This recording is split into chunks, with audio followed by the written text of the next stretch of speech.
Letter 1.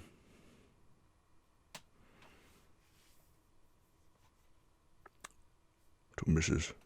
Seville, England, St. Petersburg, December 11th, 17, unknown. You will rejoice to hear that no disaster has accompanied the commencement of an enterprise which you have regarded with such evil forebodings. I arrived here yesterday, and my first task is to assure my dear sister of my welfare and increasing confidence in the success of my undertaking. I am already far north of London, and as I walk in the streets of Petersburg, I feel a cold northern breeze play upon my cheeks, which braces my nerves and fills me with delight. Do you understand this feeling? This breeze, which has traveled from the regions towards which I am advancing, gives me a foretaste of those icy climes. It's spirited by this wind of promise. My daydreams become more fervent and vivid. I try in vain to be persuaded that the pole is the seat of frost and desolation. It ever presents itself to my imagination as the region of beauty and delight. There, Margaret, the sun is forever visible, its broad disk just skirting the horizon and diffusing a perpetual splendor. There, for with your leave, sister, I will put some trust in preceding navigators. There, snow and frost are banished, and sailing over a calm sea, we may be wafted to a land surpassing in wonders and in beauty every region hitherto discovered on the habitable globe. Its productions and features may be without example, as the phenomena of the heavenly bodies undoubtedly are in those undiscovered solitudes. What may not be expected in a country of eternal light? I may there discover the wondrous power which attracts the needle, and may regulate 1,000 celestial observations that require only this voyage to render their seeming eccentricities consistent forever. I shall satiate my ardent curiosity with the sight of a part of the world never before visited, and may read and tread a land never before imprinted by the foot of man. These are my enticements, and they are sufficient to conquer all fear of danger or death, and to induce me to commence this laborious voyage with the joy a child feels when he embarks in a little boat with his holiday mates on an expedition of discovery up his native river. But supposing all these conjectures to be false, you cannot contest the inestimable benefit which I shall confer on all mankind to the last generation by discovering a passage near the pole to those countries, to reach which at present so many months are requisite, or by ascertaining the secret of the magnet, which, if at all possible, can only be effected by an undertaking such as mine.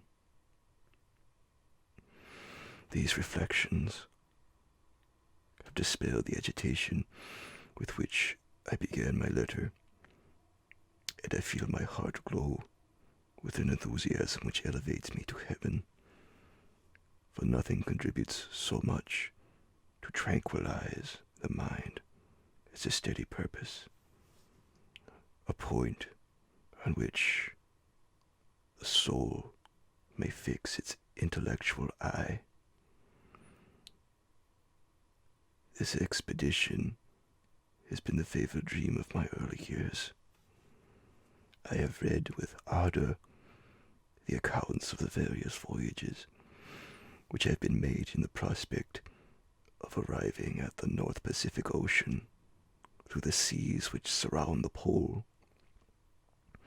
You may remember that a history of all the voyages made for purposes of discovery composed the whole of our good Uncle Thomas's library.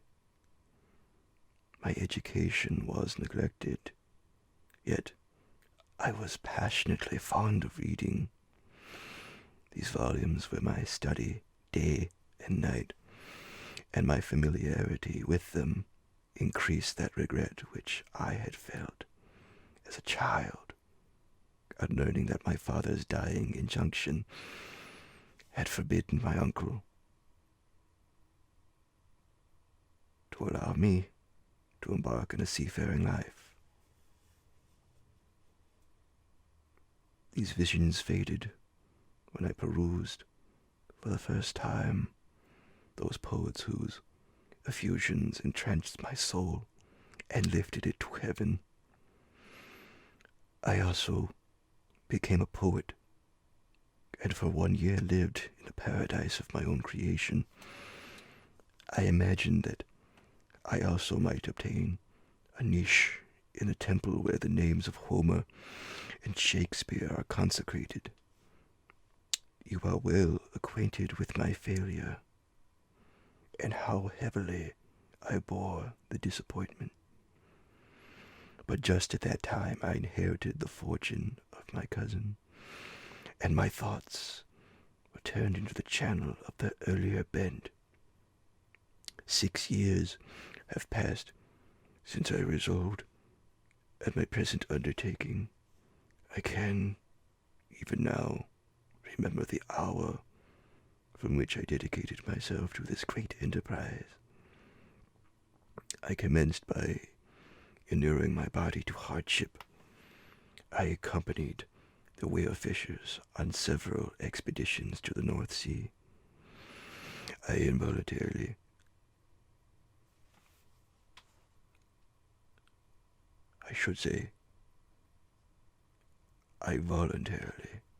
endured cold, famine, thirst, and want of sleep.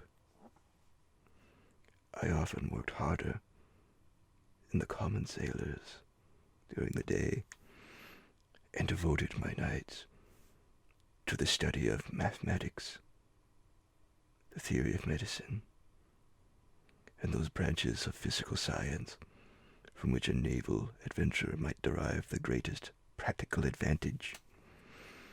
Twice, I actually hired myself as an undermate in a Greenland whaler, and acquitted myself to admiration. I must own I felt a little proud when my captain offered me the second dignity in the vessel, and entreated me to remain with the greatest earnestness, so valuable did he consider my services. And now, dear Margaret, do I not deserve to accomplish some great purpose? My life might have been passed in ease and luxury, but I preferred glory to every enticement that wealth placed in my path. Oh, that some encouraging voice would answer in the affirmative. My courage and my resolution is firm, but my hopes fluctuate, and my spirits are often depressed. I am about to proceed on a long and difficult voyage, the emergencies of which will demand all my fortitude. But I am required not only to raise the spirits of others, but sometimes to sustain my own when theirs are failing. This is the most favorable period for traveling in Russia. They fly quickly over the snow in their sledges. The motion is pleasant, and in my opinion, far more agreeable than that of an English stagecoach. The cold is not excessive if you are wrapped in furs, a dress which I have already adopted, for there is a great difference between walking the deck and remaining seated motionless for hours when no exercise prevents the blood from actually freezing in your veins.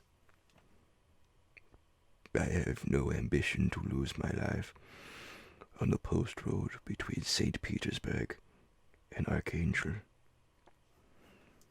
I shall depart for the latter town in a fortnight or 3 weeks, and my intention is to hire a ship there, which can easily be done by paying the insurance for the owner, and to engage as many sailors as I think necessary among those who are accustomed to the whale fishing.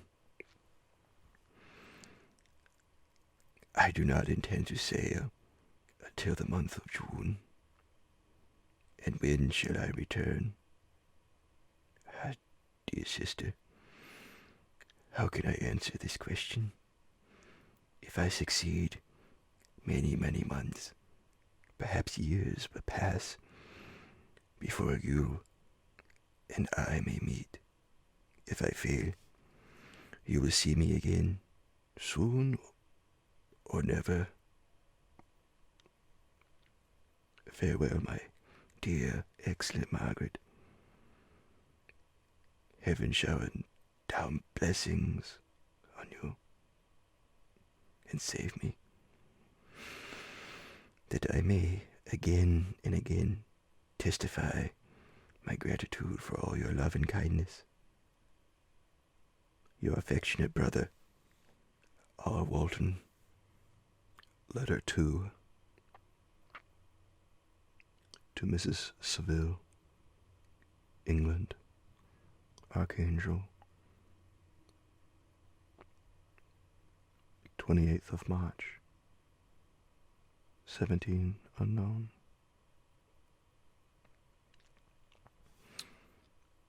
How slowly the time passes here, encompassed as I am by frost and snow.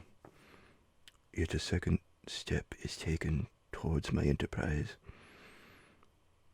I have hired a vessel and am occupied in collecting my sailors.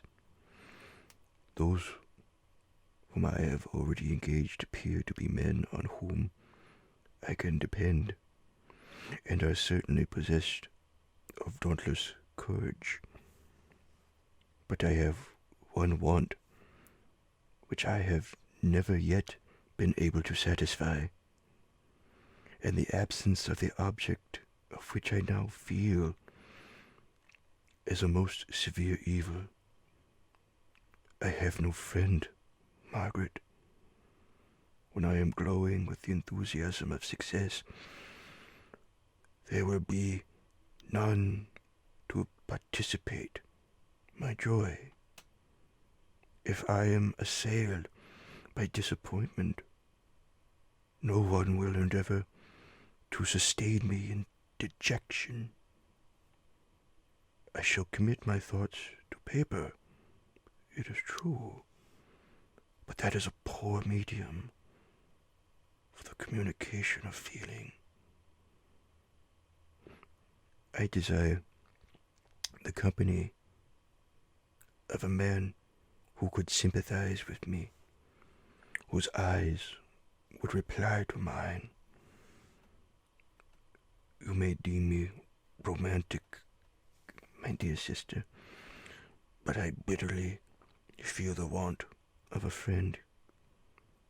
I have no one near me, gentle yet courageous, possessed of a cultivated as well as of a capacious mind, whose tastes are like my own, to approve or amend my plans. Who would such a friend, and how they would repair the faults of your poor brother? I am too ardent in execution and too impatient of difficulties. But it is a still greater evil to me that I am self-educated. For the first 14 years of my life, I ran wild on a common and read nothing but our Uncle Thomas's books of voyage. At that age, I became acquainted with the celebrated poets of our own country, but it was only when it had ceased to be in my power to derive its most important benefits from such a conviction that I perceived the necessity of becoming acquainted with more languages than that of my native country. Now I am 28, and am in reality more illiterate than many schoolboys of 15. It is true that I have thought more, and that my daydreams are more extended and magnificent, but they want, as the painters call it, keeping. And I greatly need a friend who would have sense enough not to despise me as romantic, and affection enough for me to endeavor to regulate my mind. Well, these are useless complaints. I shall certainly find no friend on the wide ocean, nor even here an archangel among merchants and seamen. Yet some feelings unallied to the dross of human nature beat even in these rugged bosoms. My lieutenant, for instance, is a man of wonderful courage and enterprise. He is madly desirous of glory. He is an Englishman, and in the midst of national and professional prejudices, unsoftened by cultivation, retains some of the noblest endowments of humanity. I first became acquainted with him on board a whale vessel, finding that he was unemployed in this city. I easily engaged him to assist in my enterprise. The master is a person of an excellent disposition, and is remarkable in the ship for his gentleness and the mildness of his discipline.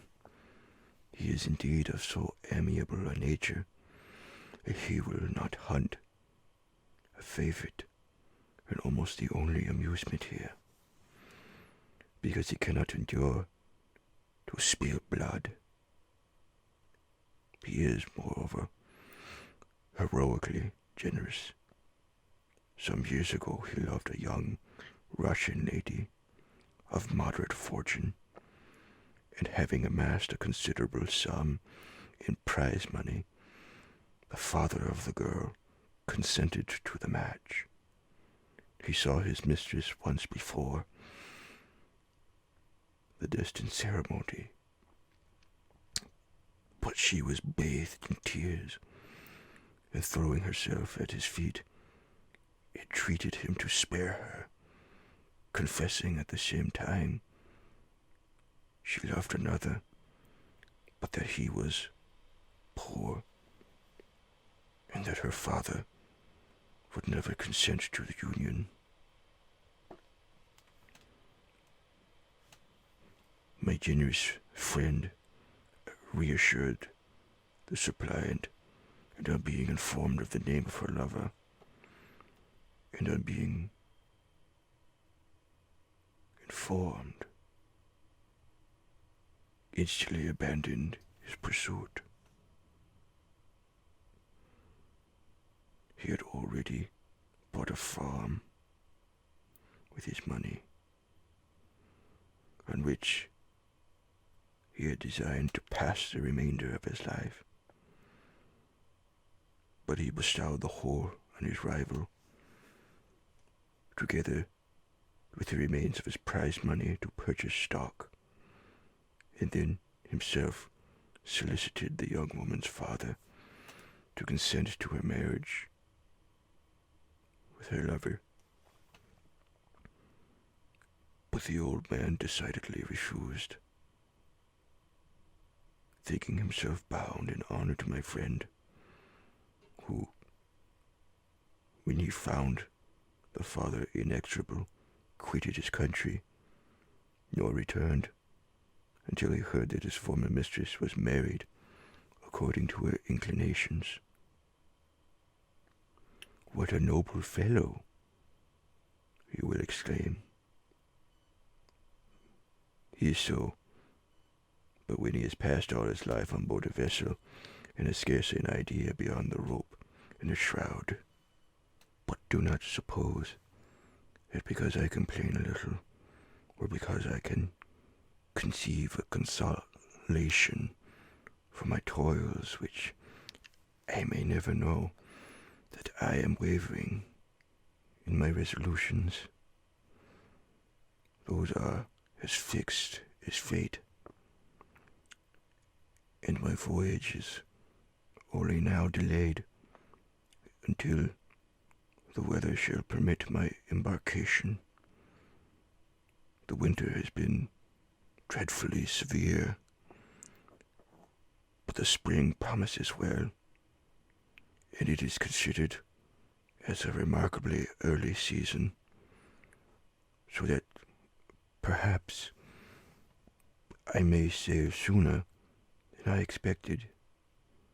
I shall do nothing rashly.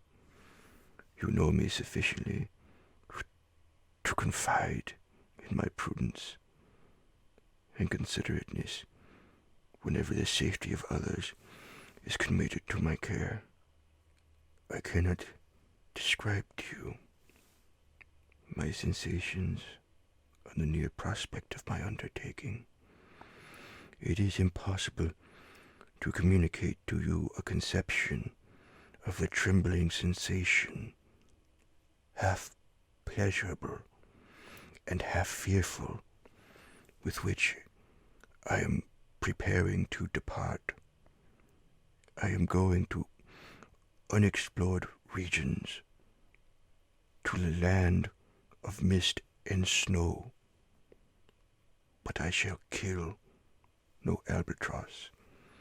Therefore do not be alarmed for my safety. Shall I meet you again, after having traversed immense seas, and returned by the most southern cape of Africa or America? I dare not expect such success, yet I cannot bear to look on the reverse of the picture. Continue to write to me by every opportunity. I may receive your letters, who, the chance is very doubtful, on some occasions when I need them most to support my spirits. I love you very tenderly. Remember me with affection, should you never hear from me again. Your affectionate brother,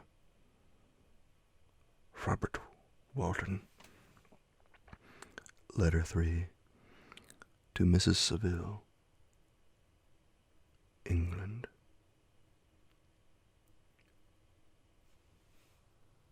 July 7th, 17 unknown.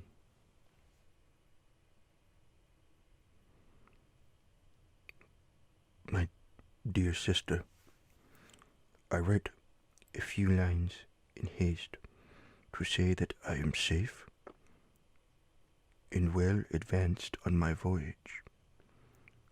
This letter will reach England by a merchantman now on its homeward voyage from Archangel, more fortunate than I, who may not see my native land, perhaps, for many years. I am, however, in good spirits. My men are bold and apparently firm of purpose, nor do the floating sheets of ice that continually pass us,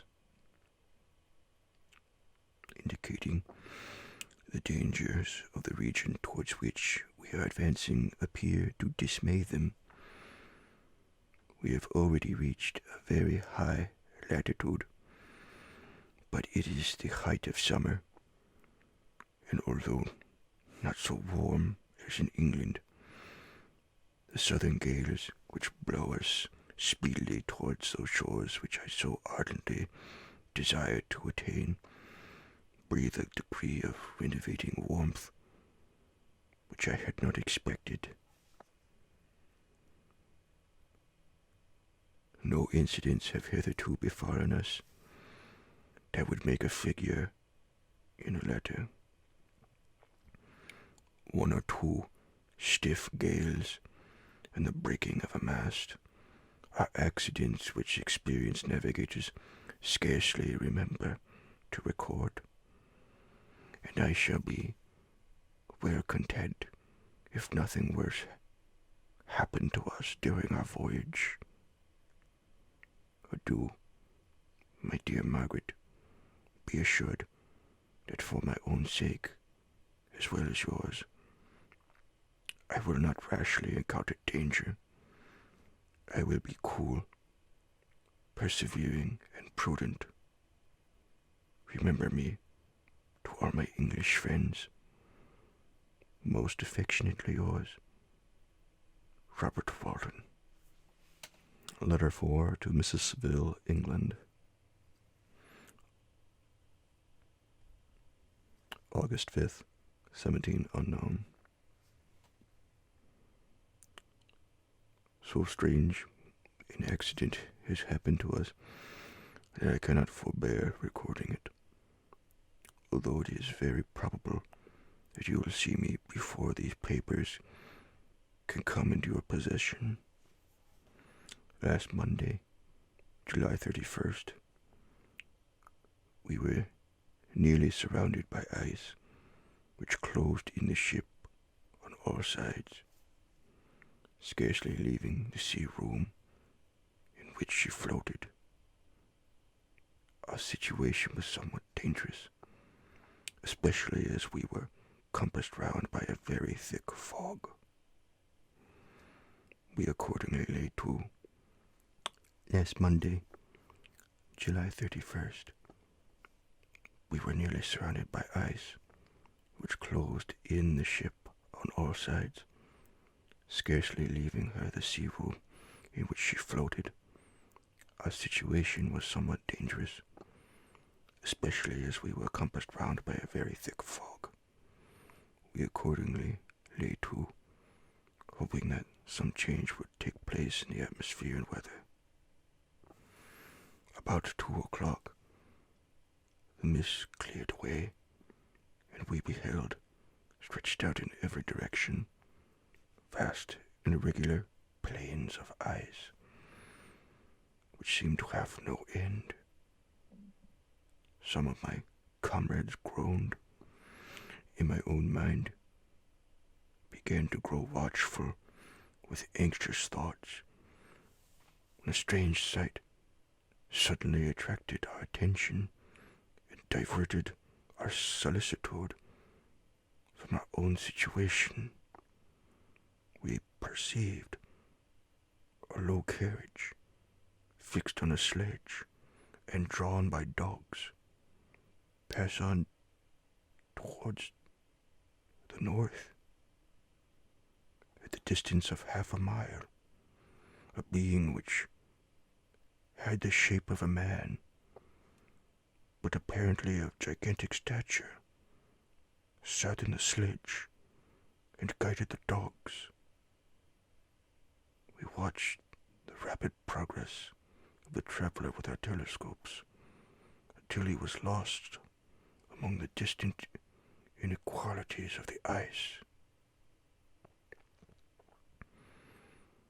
This appearance excited our unqualified wonder. We were, as we believed, many hundred miles from any land.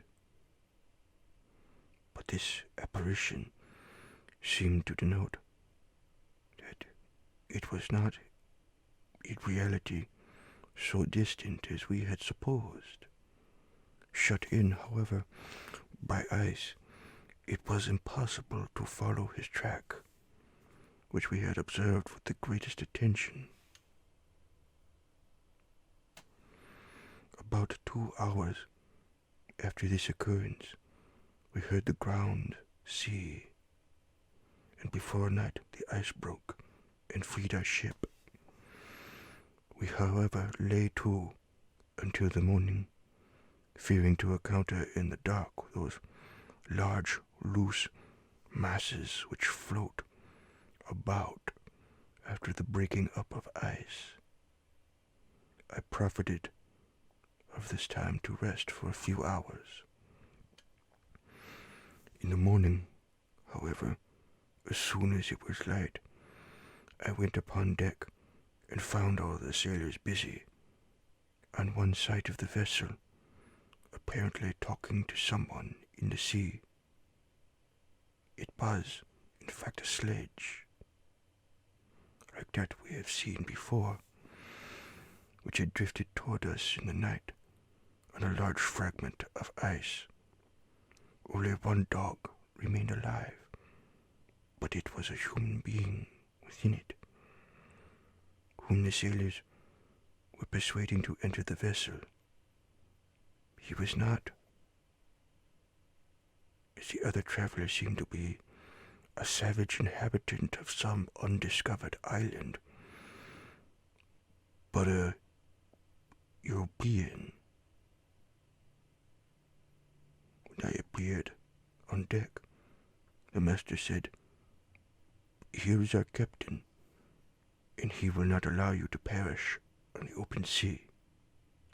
On perceiving me, the stranger addressed me in English, although with a foreign accent. "Before I come on board your vessel," said he, "will you have the kindness to inform me whither you are bound?"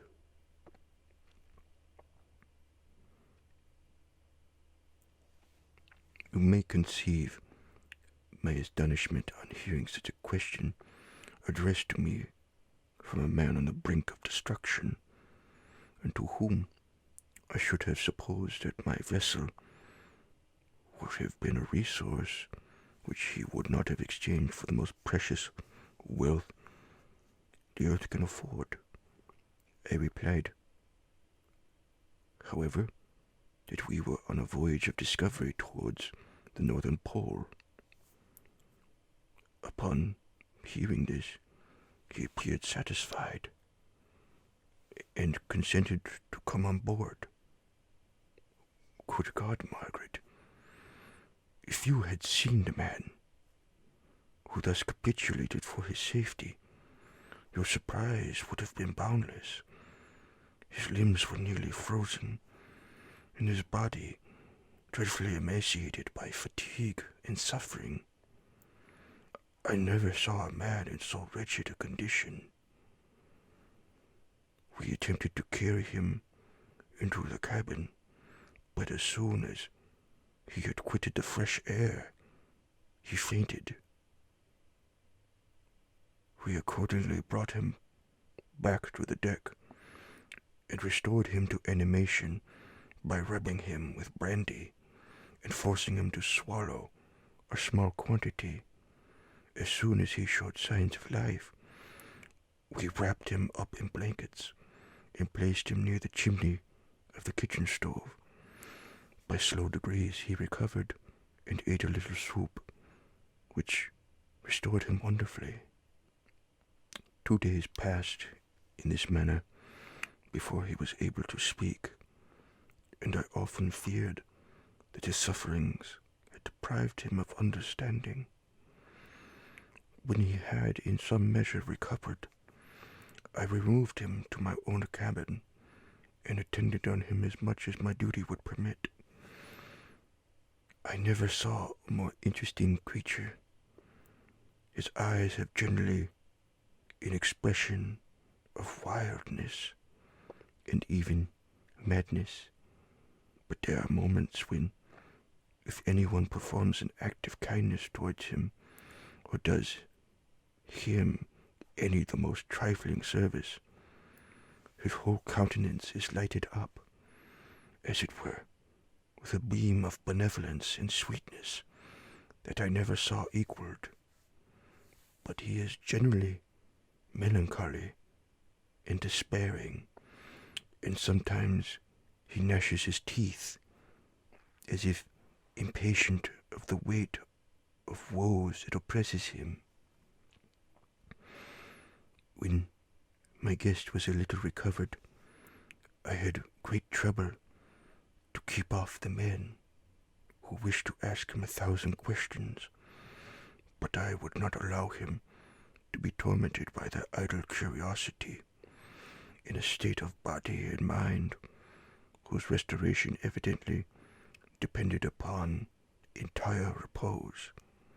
Once, however, the lieutenant asked why he had come so far upon the ice in so strange a vehicle. His countenance instantly assumed an aspect of the deepest gloom, and he replied, "To seek one who fled from me."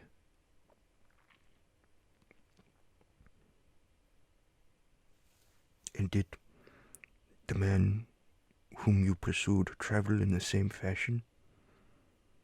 Yes. Then I fancy we may have seen him, for the day before we picked you up, we saw some dogs drawing a sledge with a man in it across the ice. This aroused the stranger's attention, and he asked a multitude of questions concerning the route which the demon, as he called him, had pursued. Soon after, when he was alone with me, he said, "I have doubtless excited your curiosity, as well as that of these good people, but you are too considerate to make inquiries." "Certainly, it would indeed be very impertinent and inhuman in me to trouble you with any inquisitiveness of mine." "And yet, you rescued me from a strange and perilous situation. You have benevolently restored me to life." Soon after this, he inquired if I thought that the breaking up of the ice had destroyed the other sledge. I replied that I could not answer with any degree of certainty, for the ice had not broken until near midnight, and the traveler might have arrived at a place of safety before that time. But of this I could not judge.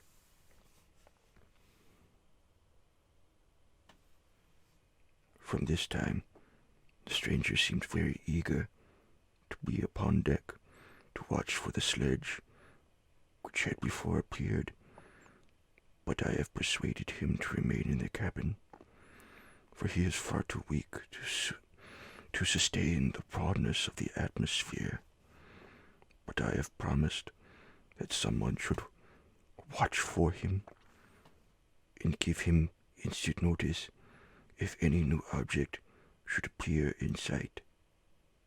Such is my journal of what relates to this strange occurrence up to present day. The stranger has gradually improved in health, but is very silent, and appears uneasy with anyone except myself. Enters his cabin. Yet his manners are so conciliating and gentle, the sailors are all interested in him, although they have very little communication with him. For my own part, I begin to love him as a brother, and his constant and deep grief fills me with sympathy and compassion. He must have been a noble creature in his better days, being even now in wreck so attractive and amiable.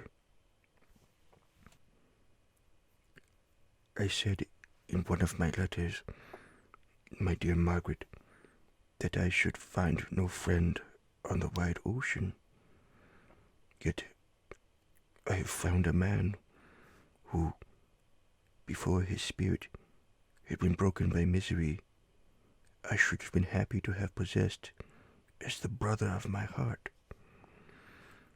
I shall continue my journal concerning the stranger at intervals, should I have any fresh incidents to record. August 13th, 17 unknown. My affection for my guest increases every day. He excites at once my admiration and my pity to an astonishing degree. How can I see so noble a creature destroyed by misery without feeling the most poignant grief? He is so gentle, yet so wise. His mind is so cultivated, and when he speaks, although his words are cold with the choicest art, yet they flow with rapidity and unparalleled eloquence. He is now much recovered from his illness, and is continually on the deck,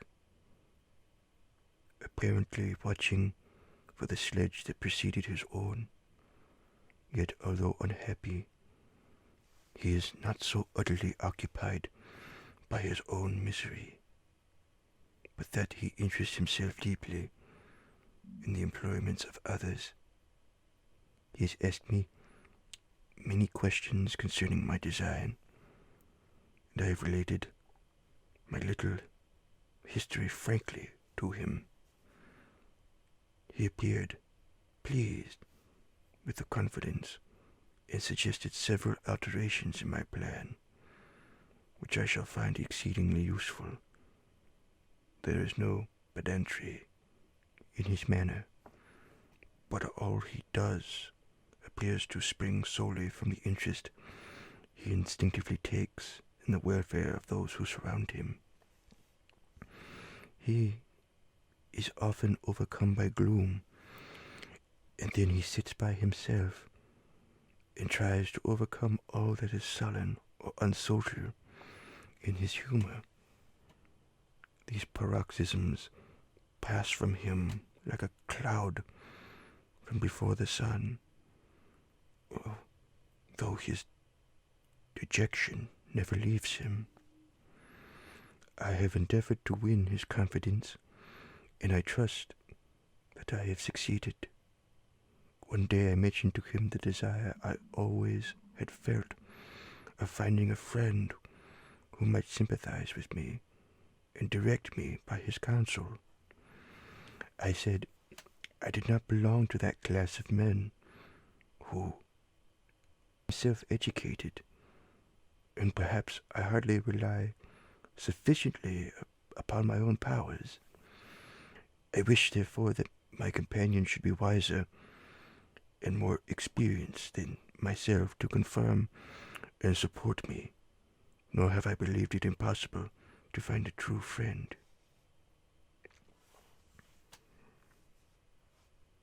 I agree with you, replied the stranger.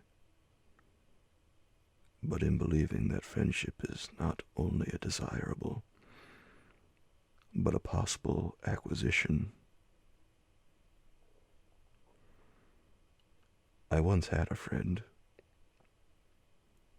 the most noble of human creatures, and am entitled, therefore, to judge respecting friendship. You have hope and the world before you, and have no cause for despair, but I have lost everything, and cannot begin life anew. As he said this, his countenance became expressive of a calm, settled grief. It touched me to the heart. But he was silent, and presently retired to his cabin. Even broken in spirit as he is, no one can feel more deeply than he does the beauties of nature, the starry sky, the sea, and every sight afforded by these wonderful regions seems still to have the power of elevating his soul from earth. Such a man has a double existence. He may suffer misery and be overwhelmed by disappointments, yet when he has retired into himself, he will be like a celestial spirit that has a halo around him, within whose circle no grief or folly ventures. Will you laugh at the enthusiasm I express concerning this divine wanderer? If you do, you must have certainly lost that simplicity which was once your characteristic charm. Yet, if you will, smile at the warmth of my expressions, while I find every day new causes for repeating them. August 19th, 17 unknown. Yesterday, the stranger said to me, "You may easily perceive, Captain Walton, that I have suffered great and unparalleled misfortunes. I had determined once that the memory of these evils should die with me, but you have won me to alter my determination. You seek for knowledge and wisdom, as I once did, and I ardently hope that the gratification of your wishes may not be a serpent to sting you, as mine has been. I do not know that the relation of my misfortunes will be useful to you, yet, if you are inclined, listen to my tale. I believe that the strange incidents connected with it will afford a view of nature which may enlarge your faculties and understanding. You will hear of powers and occurrences such as you have been accustomed to believe impossible. But I do not doubt that my tale conveys in its series internal evidence of the truth of the events of which it is composed.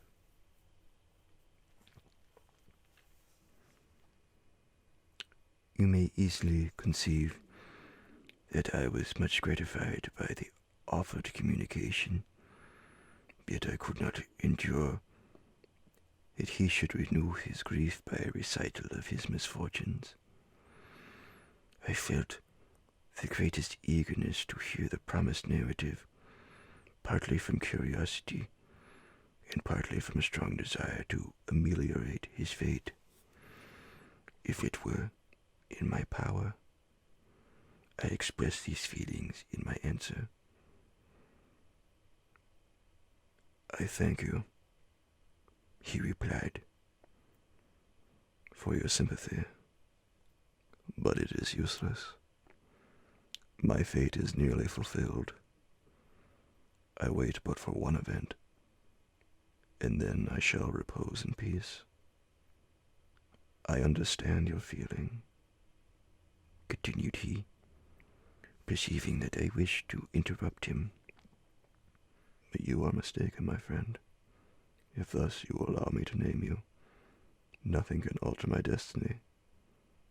Listen to my history, and you will perceive how irrevocably it is determined.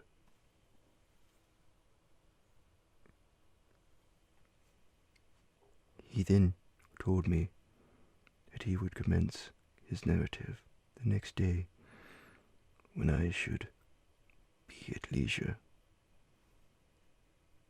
This promise drew from me the warmest thanks.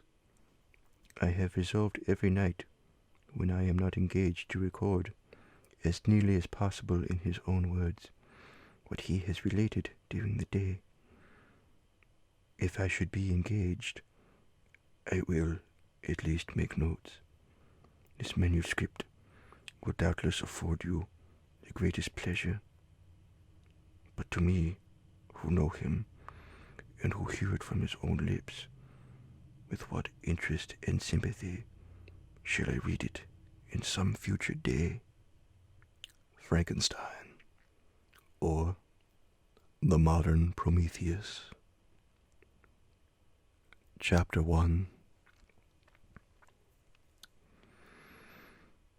I am by birth a Genovese, and my family is one of the most distinguished of that republic. My ancestors had been for many years counselors and syndics, and my father had filled several public situations with honor and reputation. He was respected by all who knew him for his integrity and indefatigable attention to public business.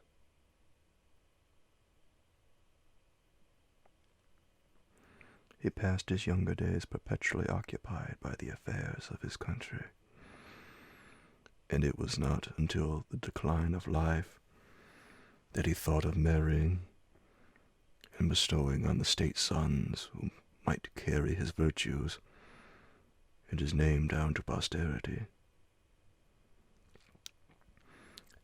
As the circumstances of his marriage illustrate his character, I cannot refrain from relating them. One of his most intimate friends was a merchant who, from a flourishing state, fell, through numerous mischances, into poverty. And this man, whose name was Beaufort, was of a proud and unbending disposition, and could not bear to live in poverty and oblivion in the same country where he had formerly been distinguished for his rank and magnificence. Having paid his debts, therefore, in the most honorable manner, he retreated with his daughter to the town of Lucerne, where he lived unknown and in wretchedness. My father loved Beaufort with the truest friendship, and was deeply grieved by his retreat in these unfortunate circumstances. He grieved also for the loss of his society, and resolved to seek him out and endeavor to persuade him to begin the world again through his credit and assistance.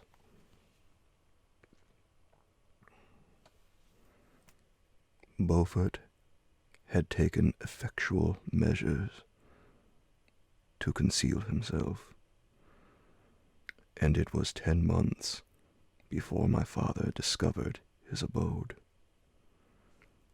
Overjoyed at this discovery, he hastened to the house, which was situated in a mean street near the Reus.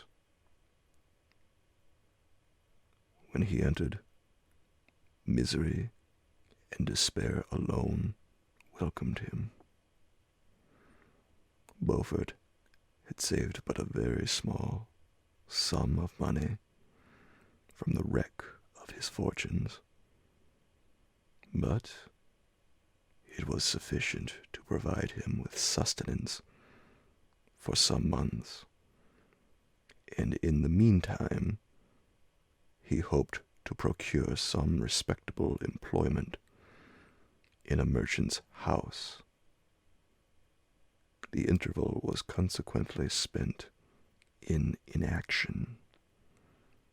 His grief only became more deep and rankling when he had leisure for reflection, and at length it took so fast hold of his mind that at the end of 3 months he lay on a bed of sickness, incapable of any exertion. His daughter attended him with the greatest tenderness, but she saw with despair that their little fund was rapidly decreasing, and that there was no other prospect of support. But Caroline Beaufort possessed a mind of an uncommon mold, and her courage rose to support her in her adversity. She procured plain work, she plaited straw, and by various means contrived to earn a pittance scarcely sufficient to support life. Several months passed in this manner. Her father grew worse. Her time was more entirely occupied in attending him. Her means of subsistence decreased, and in the 10th month her father died in her arms, leaving her an orphan and a beggar. This last blow overcame her, and she knelt by Beaufort's coffin, weeping bitterly. When my father entered the chamber, he came like a protecting spirit to the poor girl, who committed herself to his care, and after the interment of his friend, he conducted her to Geneva and placed her under the protection of a relation. 2 years after this event, Caroline became his wife. When my father became a husband and a parent, he found his time so occupied by the duties of his new situation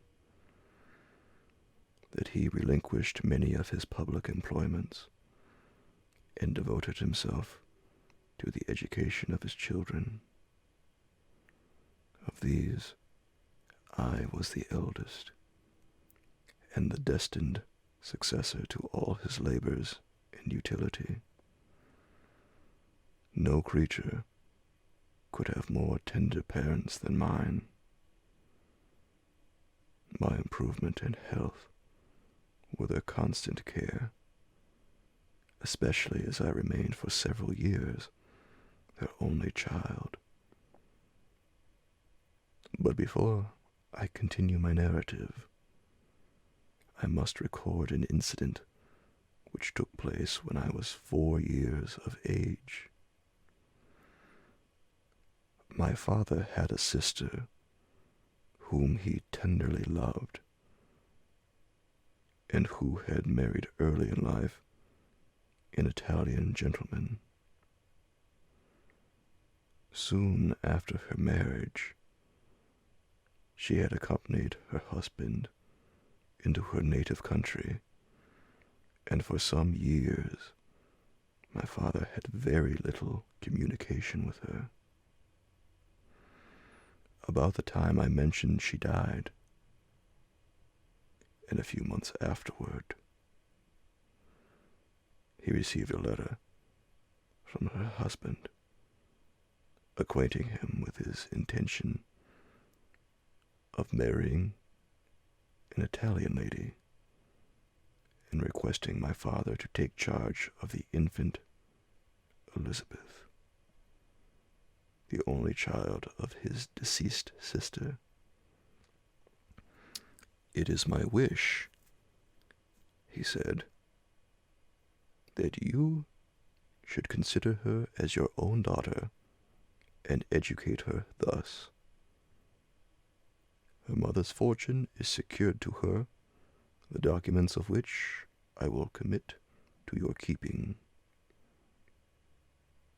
Reflect upon this proposition and decide whether you would prefer educating your niece yourself to her being brought up by a stepmother."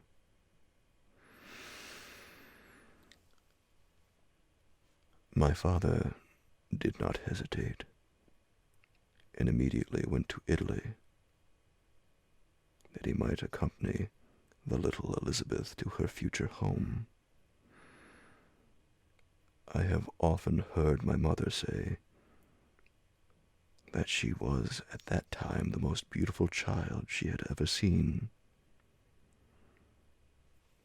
and showed signs, even then, of a gentle and affectionate disposition. These indications, and a desire to bind as closely as possible the ties of domestic love, determined my mother to consider Elizabeth as my future wife, a design which she never found reason to repent. From this time, Elizabeth Lavenza became my playfellow, and as we grew older, my friend. She was docile and good-tempered, yet gay and playful as a summer insect. Although she was lively and animated, her feelings were strong and deep, and her disposition uncommonly affectionate. No one could enjoy better liberty, yet no one could submit with more grace than she did to constraint and caprice. Her imagination was luxuriant, yet her capability of application was great. Her person was the image of her mind. Her hazel eyes, although as lively as a bird's, possessed an attractive softness. Her figure was light and airy, and though capable of enduring great fatigue, she appeared the most fragile creature in the world. While I admired her understanding and fancy, I loved to tend on her, as I should on a favorite animal, and I never saw so much grace, both of person and mind, united to so little pretension. Everyone adored Elizabeth. If the servants had any request to make, it was always through her intercession. we were strangers to any species of disunion and dispute. For although there was a great dissimilitude in our characters, there was a harmony in that very dissimilitude.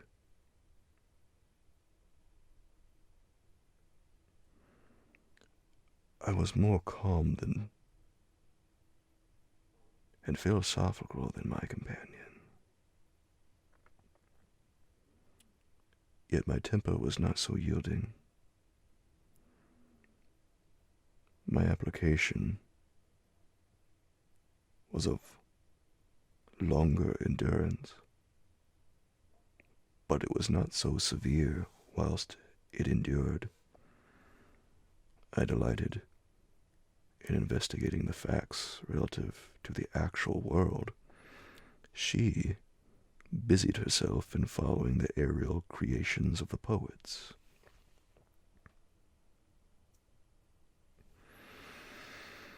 The world was to me a secret which I desired to discover. To her, it was a vacancy which she sought to people with imaginations of her own. My brothers were considerably younger than myself,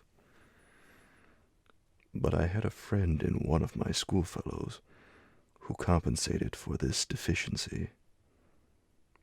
Henry Clerval was the son of a merchant of Geneva, an intimate friend of my father.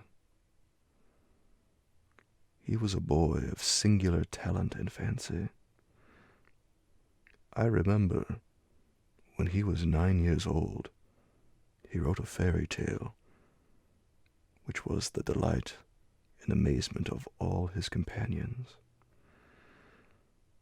His favorite study consisted in books of chivalry and romance, and when very young,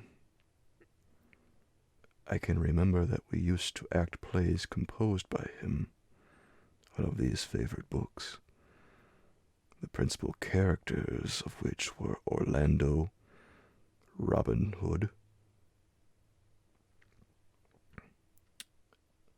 Amadis, and St. George.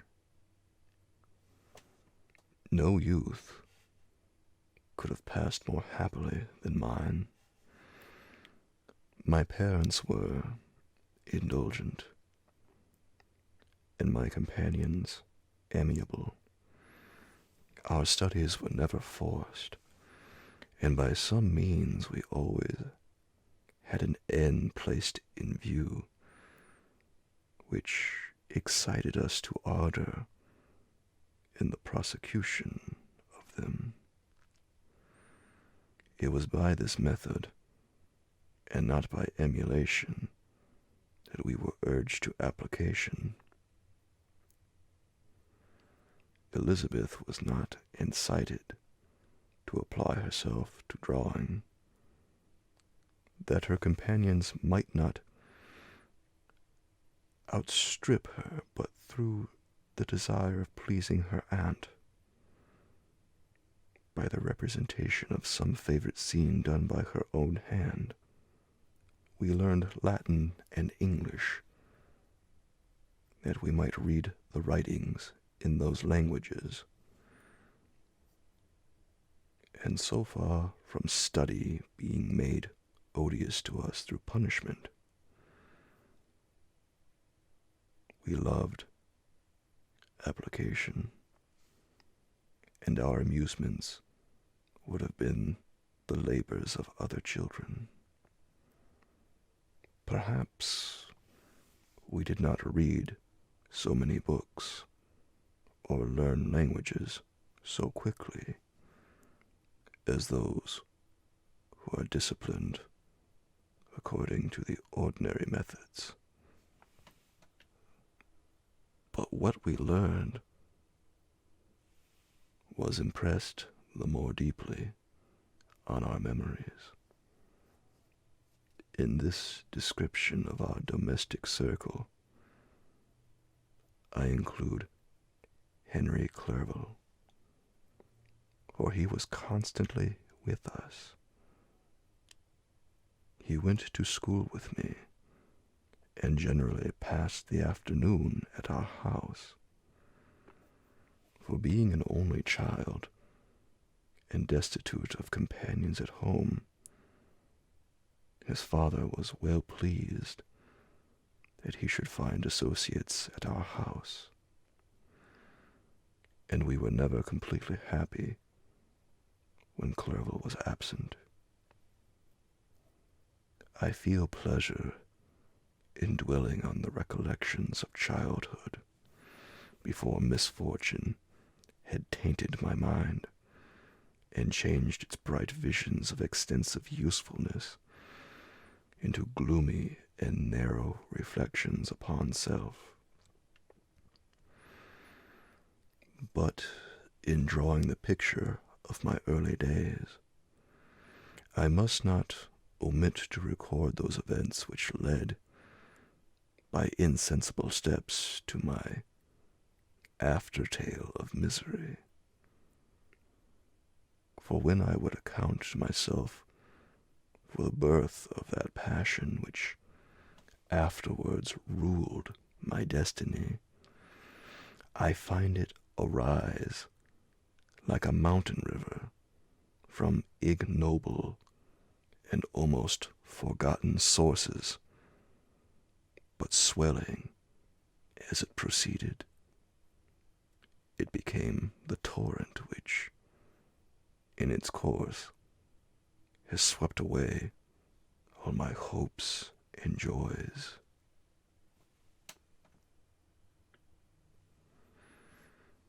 Natural philosophy is the genius that has regulated my fate. I desire, therefore, in this narration to state those facts which led to my predilection for that science.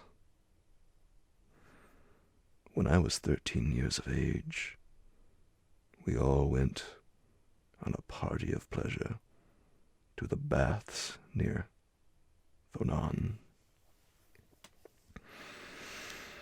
The inclemency of weather obliged us to remain a day confined to the inn. In this house, I chanced to find a volume of the works of Cornelius Agrippa. I opened it with apathy. The theory which he attempts to demonstrate, and the wonderful facts which he relates, soon changed this feeling into enthusiasm. A new light seemed to dawn upon my mind, and, bounding with joy, I communicated my discovery to my father. I cannot help remarking here the many opportunities instructors possess of directing the attention of their pupils to useful knowledge, which they utterly neglect. My father looked carelessly at the title page of my book and said, "Ah, Cornelius Agrippa. My dear Victor, do not waste your time upon this. It is sad trash."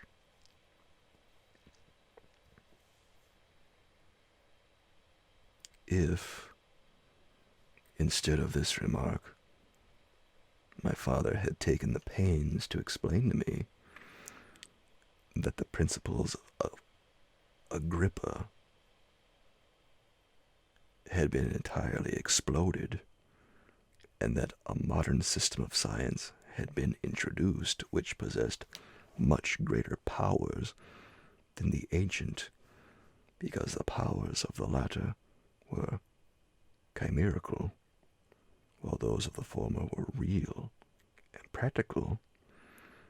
Under such circumstances, I should certainly have thrown Agrippa aside, and with my imagination warmed as it was, should probably have applied myself to the more rational theory of chemistry, which has resulted from modern discoveries. It is even possible that the train of my ideas would never have received the fatal impulse that led to my ruin. But the cursory glance my father had taken of my volume by no means assured me that he was acquainted with its contents, and I continued to read with the greatest avidity. When I returned home, my first care was to procure the whole works of this author, and afterwards of Paracelsus and Albertus Magnus. I read and studied the wild fancies of these writers with delight. They appeared to me treasures known to few beside myself, and although I often wished to communicate these secret stores of knowledge to my father, yet his indefinite censure of my favorite Agrippa always withheld me. I disclosed my discoveries to Elizabeth, therefore, under a promise of strict secrecy. But she did not interest herself in the subject, and I was left by her to pursue my studies alone. It may appear very strange that a disciple of Albertus Magnus should arise in the 18th century, but our family was not scientifical, and I had not attended any of the lectures given at the schools of Geneva.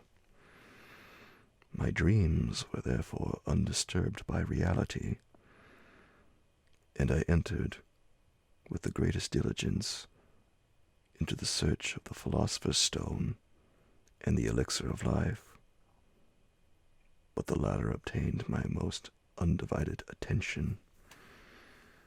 Wealth was an inferior object, but what glory would attend the discovery if I could banish disease from the human frame and render man invulnerable to any but a violent death.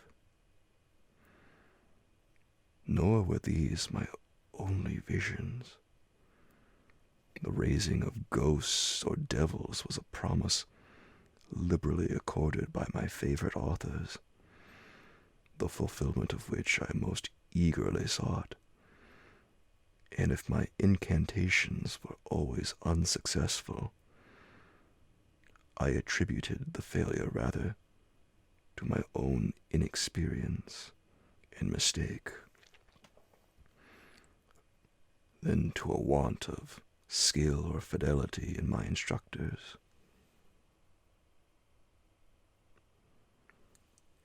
The natural phenomena that take place every day before our eyes did not escape my examinations.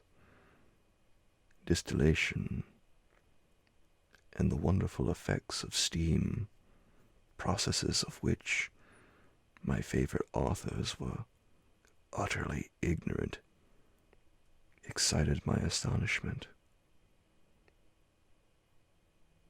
But my utmost wonder was engaged by some experiments on an air pump, which I saw employed by a gentleman whom we were in the habit of visiting. The ignorance of the early philosophers on these and several other points served to decrease their credit with me, but I could not entirely throw them aside before some other system should occupy their place in my mind. When I was about 15 years old, we had retired to our house near Belle Rive when we witnessed a most violent and terrible thunderstorm. It advanced from behind the mountains of Jura, and the thunder burst at once with frightful loudness from various quarters of the heavens. I remained while the storm lasted, watching its progress with curiosity and delight. As I stood at the door, on a sudden I beheld a stream of fire issue from an old and beautiful oak, which stood about 20 yards from our house. And so soon as the dazzling light vanished, the oak had disappeared, and nothing remained but a blasted stump. When we visited it the next morning, we found the tree shattered in a singular manner. It was not splintered by the shock, but entirely reduced to thin ribbons of wood. I never beheld anything so utterly destroyed. The catastrophe of this tree excited my extreme astonishment, and I eagerly inquired of my father the nature and origin of thunder and lightning. He replied, "Electricity," describing at the same time the various effects of that power. He constructed a small electrical machine and exhibited a few experiments. He made also a kite with a wire and string, which drew down that fluid from the clouds. This last stroke completed the overthrow of Cornelius Agrippa, Albertus Magnus, and Paracelsus, who had so long reigned the lords of my imagination. But by some fatality I did not feel inclined to commence the study of any modern system, and this disinclination was influenced by the following circumstance. My father expressed a wish that I should attend a course of lectures upon natural philosophy, to which I cheerfully consented. Some accident prevented my attending these lectures until the course was nearly finished. The lecture, being therefore one of the last, was entirely incomprehensible to me. The professor discoursed with the greatest fluency of potassium and boron, of sulfates and oxides, terms to which I could affix no idea, and I became disgusted with the science of natural philosophy, although I still read Pliny and Buffon with delight, authors in my estimation of nearly equal interest and utility. My occupations at this age were principally the mathematics and most of the branches of study appertaining to that science. I was busily employed in learning languages. Latin was already familiar to me, and I began to read some of the easiest Greek authors without the help of a lexicon. I was also able to understand English and German. This is the list of my accomplishments at the age of 17, and you may conceive that my hours were fully employed in acquiring and maintaining a knowledge of this various literature. Another task also devolved upon me when I became the instructor of my brothers. Ernest was 6 years younger than myself and was my principal pupil. He had been afflicted with ill health from his infancy, through which Elizabeth and I had been his constant nurses. His disposition was gentle, but he was incapable of any severe application. William, the youngest of our family, was yet an infant, and the most beautiful little fellow in the world. His lively blue eyes, dimpled cheeks, and endearing manners inspired the tenderest affection. Such was our domestic circle, from which care and pain seemed forever banished. My father directed our studies, and my mother partook of our enjoyments. Neither of us possessed the slightest preeminence over the other. The voice of command was never heard amongst us, but mutual affection engaged us all to comply with and obey the slightest desire of each other. Chapter 2. When I had attained the age of 17, my parents resolved that I should become a student at the University of Ingolstadt. I had hitherto attended the schools of Geneva, but my father thought it necessary, for the completion of my education, that I should be made acquainted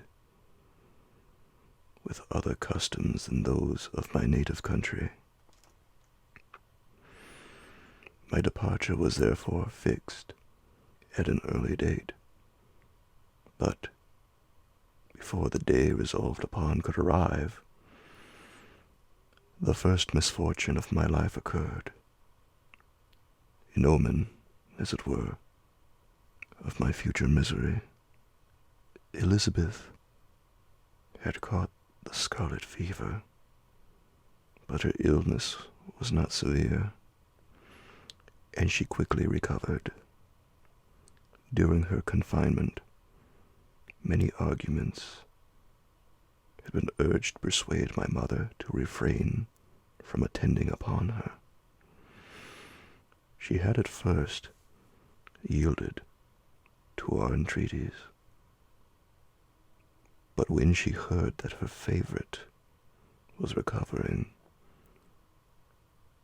she could no longer debar himself from her society, and entered her chamber long before the danger of infection was past. The consequences of this imprudence were fatal. On the third day my mother sickened. Her fever was very malignant, and the looks of her attendants prognosticated the worst event. On her deathbed, the fortitude and benignity of this admirable woman did not desert her.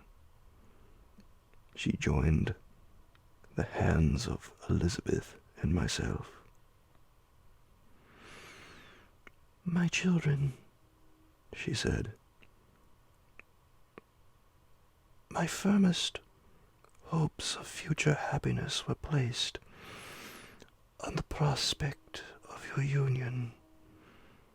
This expectation will now be the consolation of your father. Elizabeth, my love, you must supply my place to your younger cousins. Alas, I regret that I am taken from you, and happy and beloved as I have been. Is it not hard to quit you all? But these are not thoughts befitting me. I will endeavor to resign myself cheerfully to death, and will indulge a hope of meeting you in another world." She died calmly, and her countenance expressed affection even in death. I need not describe the feelings of those whose dearest ties are rent by that most irreparable evil, the void that presents itself to the soul, and the despair that is exhibited on the countenance. It is so long before the mind can persuade itself that she, whom we saw every day, and whose very existence appeared a part of our own, can have departed forever, that the brightness of a beloved eye can have been extinguished, and the sound of a voice so familiar and dear to the ear can be hushed, nevermore to be heard. These are the reflections of the first days, but when the lapse of time proves the reality of the evil, then the actual bitterness of grief commences. Yet from whom has not that rude hand rent away some dear connection? And why should I describe a sorrow which all have felt and must feel? The time at length arrives when grief is rather an indulgence than a necessity, and the smile that plays upon the lips, although it may be deemed a sacrilege, is not banished. My mother was dead, but we had still duties which we ought to perform. We must continue our course with the rest, and learn to think ourselves fortunate, whilst one remains whom the spoiler has not seized. My journey to Ingolstadt, which had been deferred by these events, was now again determined upon. I obtained from my father a respite of some weeks. This period was spent sadly. My mother's death and my speedy departure depressed our spirits, but Elizabeth endeavored to renew the spirit of cheerfulness in our little society. Since the death of her aunt, her mind had acquired new firmness and vigor. she determined to fulfill her duties with the greatest exactness, and she felt that that most imperious duty of rendering her uncle and cousins happy had devolved upon her. She consoled me, amused her uncle, instructed my brothers, and I never beheld her so enchanting as at this time, when she was continually endeavoring to contribute to the happiness of others, entirely forgetful of herself. The day of my departure at length arrived. I had taken leave of all my friends, excepting Clerval, who spent the last evening with us. He bitterly lamented that he was unable to accompany me, but his father could not be persuaded to part with him, intending that he should become a partner with him in business, in compliance with his favorite theory that learning was superfluous in the commerce of ordinary life. Henry had a refined mind. He had no desire to be idle, and was well pleased to become his father's partner. But he believed that a man might be a very good trader, and yet possess a cultivated understanding. We sat late, listening to his complaints and making many little arrangements for the future. The next morning early, I departed. Tears gushed from the eyes of Elizabeth.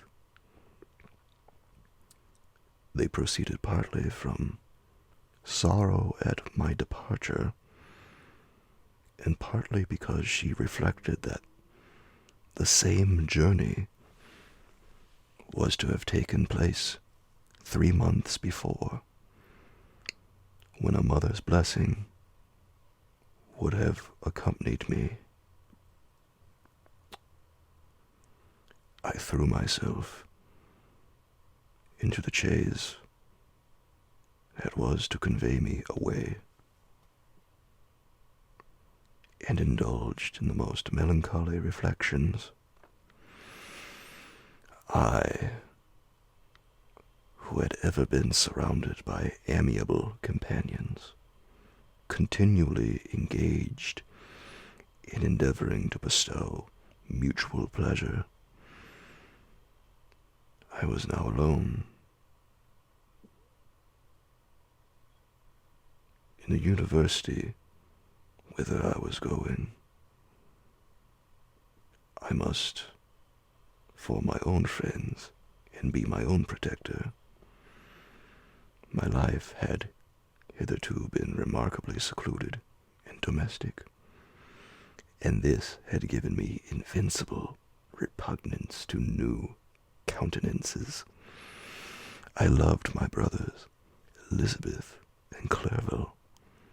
These were old, familiar faces, but I believed myself totally unfitted for the company of strangers. Such were my reflections as I commenced my journey. But as I proceeded, my spirits and hope rose. I ardently desired the acquisition of knowledge. I had often, when at home, thought it hard to remain during my youth cooped up in one place, and had longed to enter the world and take my station among other human beings. Now, my desires were complied with, and it would, indeed, have been folly to repent. I had sufficient leisure for these and many other reflections during my journey to Ingolstadt, which was long and fatiguing. At length, the high white steeple of the town met my eyes. I alighted and was conducted to my solitary apartment to spend the evening as I pleased. The next morning, I delivered my letters of introduction and paid a visit to some of the principal professors, and among others to M. Crimp, professor of natural philosophy. He received me with politeness and asked me several questions concerning my progress in the different branches of science appertaining to natural philosophy. I mentioned, it is true, with fear and trembling, the only authors I had ever read upon those subjects. The professor stared. "Have you," he said, "really spent your time in studying such nonsense?" I replied in the affirmative. "Every minute," continued M. Crimp with warmth, "every instant that you have wasted on those books is utterly and entirely lost. You have burdened your memory with exploded systems and useless names. Good God, in what desert land have you lived, where no one has been kind enough to inform you that these fancies which you have so greedily imbibed are 1,000 years old, and as musty as they are ancient? I little expected in this enlightened and scientific age to find a disciple of Albertus Magnus and Paracelsus. My dear sir, you must begin your studies entirely anew."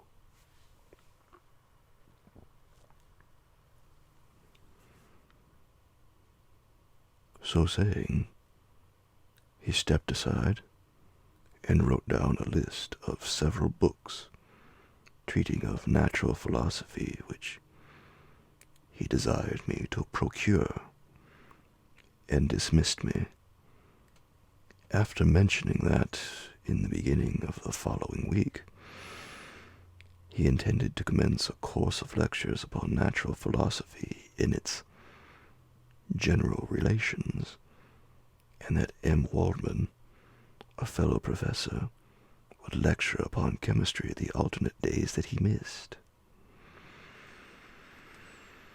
I returned home, not disappointed, for I had long considered those authors useless whom the professor had so strongly reprobated. But I did not feel much inclined to study the books which I procured at his recommendation. M. Crimp was a squat little man with a gruff voice and repulsive countenance. The teacher, therefore, did not prepossess me in favor of his doctrine. Besides, I had a contempt for the uses of modern natural philosophy. It was very different when the masters of the science sought immortality and power. Such views, although futile, were grand. But now the scene was changed.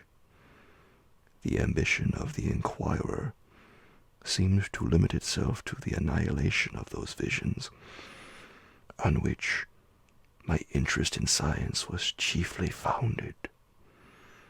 I was required to exchange chimeras of boundless grandeur for realities of little worth.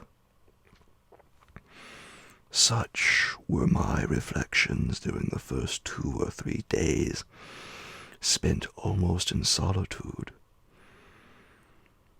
But as the ensuing week commenced, I thought of the information which M. Crimp had given me concerning the lectures, and although I could not consent to go and hear that little conceited fellow deliver sentences out of a pulpit, I recollected what he had said of M. Waldman, whom I had never seen, as he had hitherto been out of town. Partly from curiosity, and partly from idleness, I went into the lecturing room which M. Waldman entered shortly after. This professor was very unlike his colleague. He appeared about 50 years of age, but with an aspect expressive of the greatest benevolence. A few gray hairs covered his temples, but those at the back of his head were nearly black. His person was short, but remarkably erect,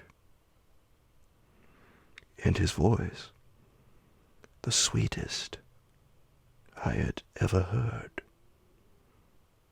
He began his lecture by a recapitulation of the history of chemistry and the various improvements made by different men of learning, pronouncing with fervor the names of the most distinguished discoverers. He then took a cursory view of the present state of the science and explained many of its elementary terms. After having made a few preparatory experiments, he concluded with a panegyric upon modern chemistry, the terms of which I shall never forget. The ancient teachers of this science, said he, promised impossibilities and performed nothing. The modern masters promise very little. They know that metals cannot be transmuted, and that the elixir of life is a chimera.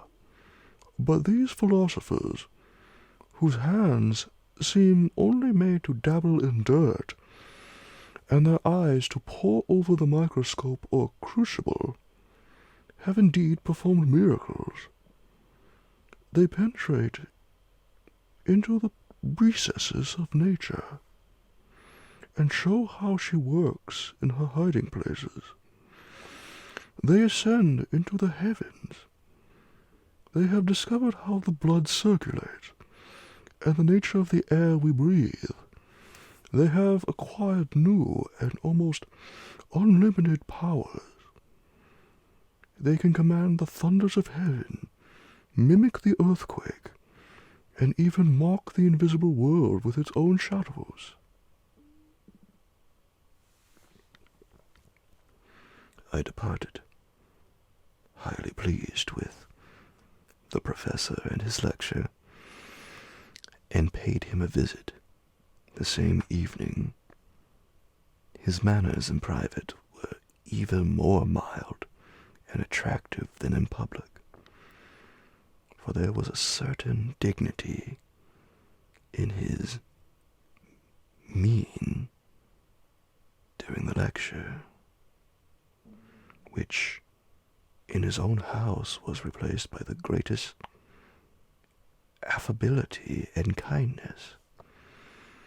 He heard with attention my little narration concerning my studies and smiled at the names of Cornelius Agrippa and Paracelsus, but without the contempt that M. Kremp had exhibited.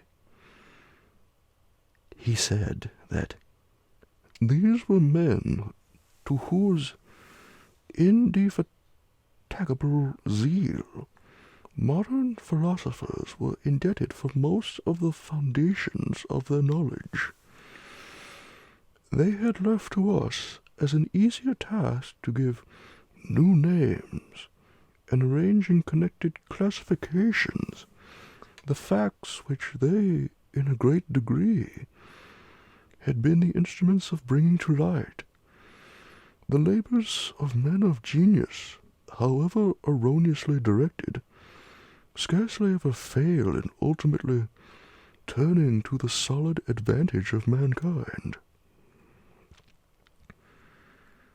I listened to his statement, which was delivered without any presumption or affectation, and then added that his lecture had removed my prejudices against modern chemists, and I, at the same time, requested his advice concerning the books I ought to procure. "I am happy," said M. Waldman, "to have gained a disciple, and if your application equals your ability, I have no doubt of your success. Chemistry is that branch of natural philosophy in which the greatest improvements have been and may be made. It is on that account that I have made it my peculiar study, but at the same time I have not neglected the other branches of science. A man would make but a very sorry chemist if he attended to that department of human knowledge alone. If your wish is to become really a man of science, and not merely a petty experimentalist, I should advise you to apply to every branch of natural philosophy, including mathematics."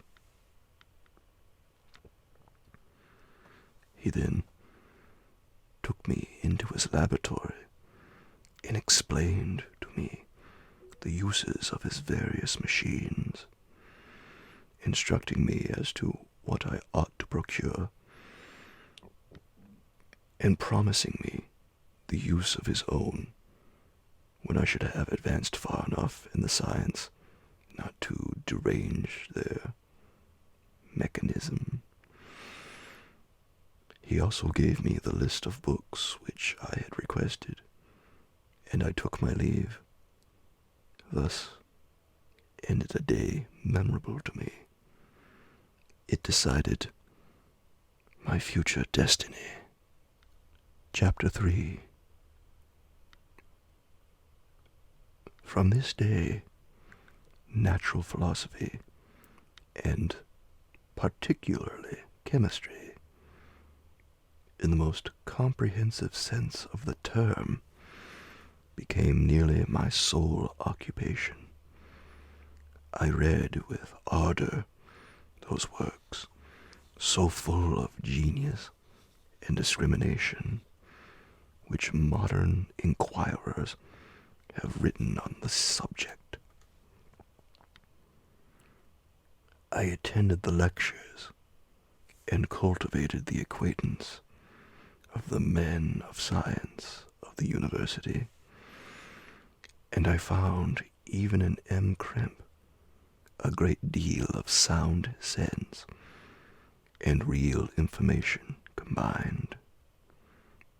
It is true, with a repulsive physiognomy and manners, but not on that account the less valuable.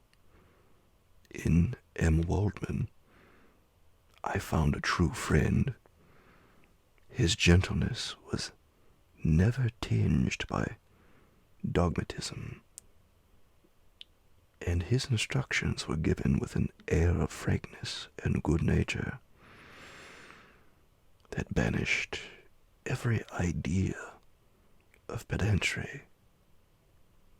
It was, perhaps, the amiable character of this man that inclined me more to that branch of natural philosophy which he professed than an intrinsic love for the science itself. But this state of mind had place only in the first steps towards knowledge. The more fully I entered into the science, the more exclusively I pursued it for its own sake.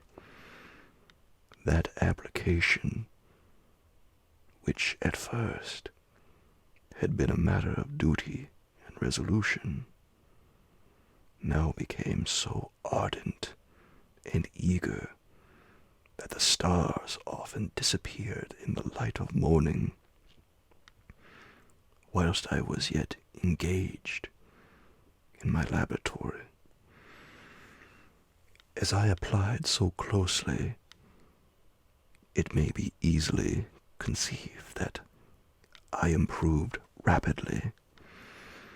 My ardor was indeed the astonishment of the students, and my proficiency that of the masters. Professor Kemp often asked me, with a sly smile, how Cornelius Agrippa went on, whilst M. Waldman expressed the most heartfelt exultation in my progress. 2 years passed in this manner, during which I paid no visit to Geneva, but was engaged, heart and soul, in the pursuit of some discoveries which I hoped to make. None but those who have experienced them can conceive of the enticements of science.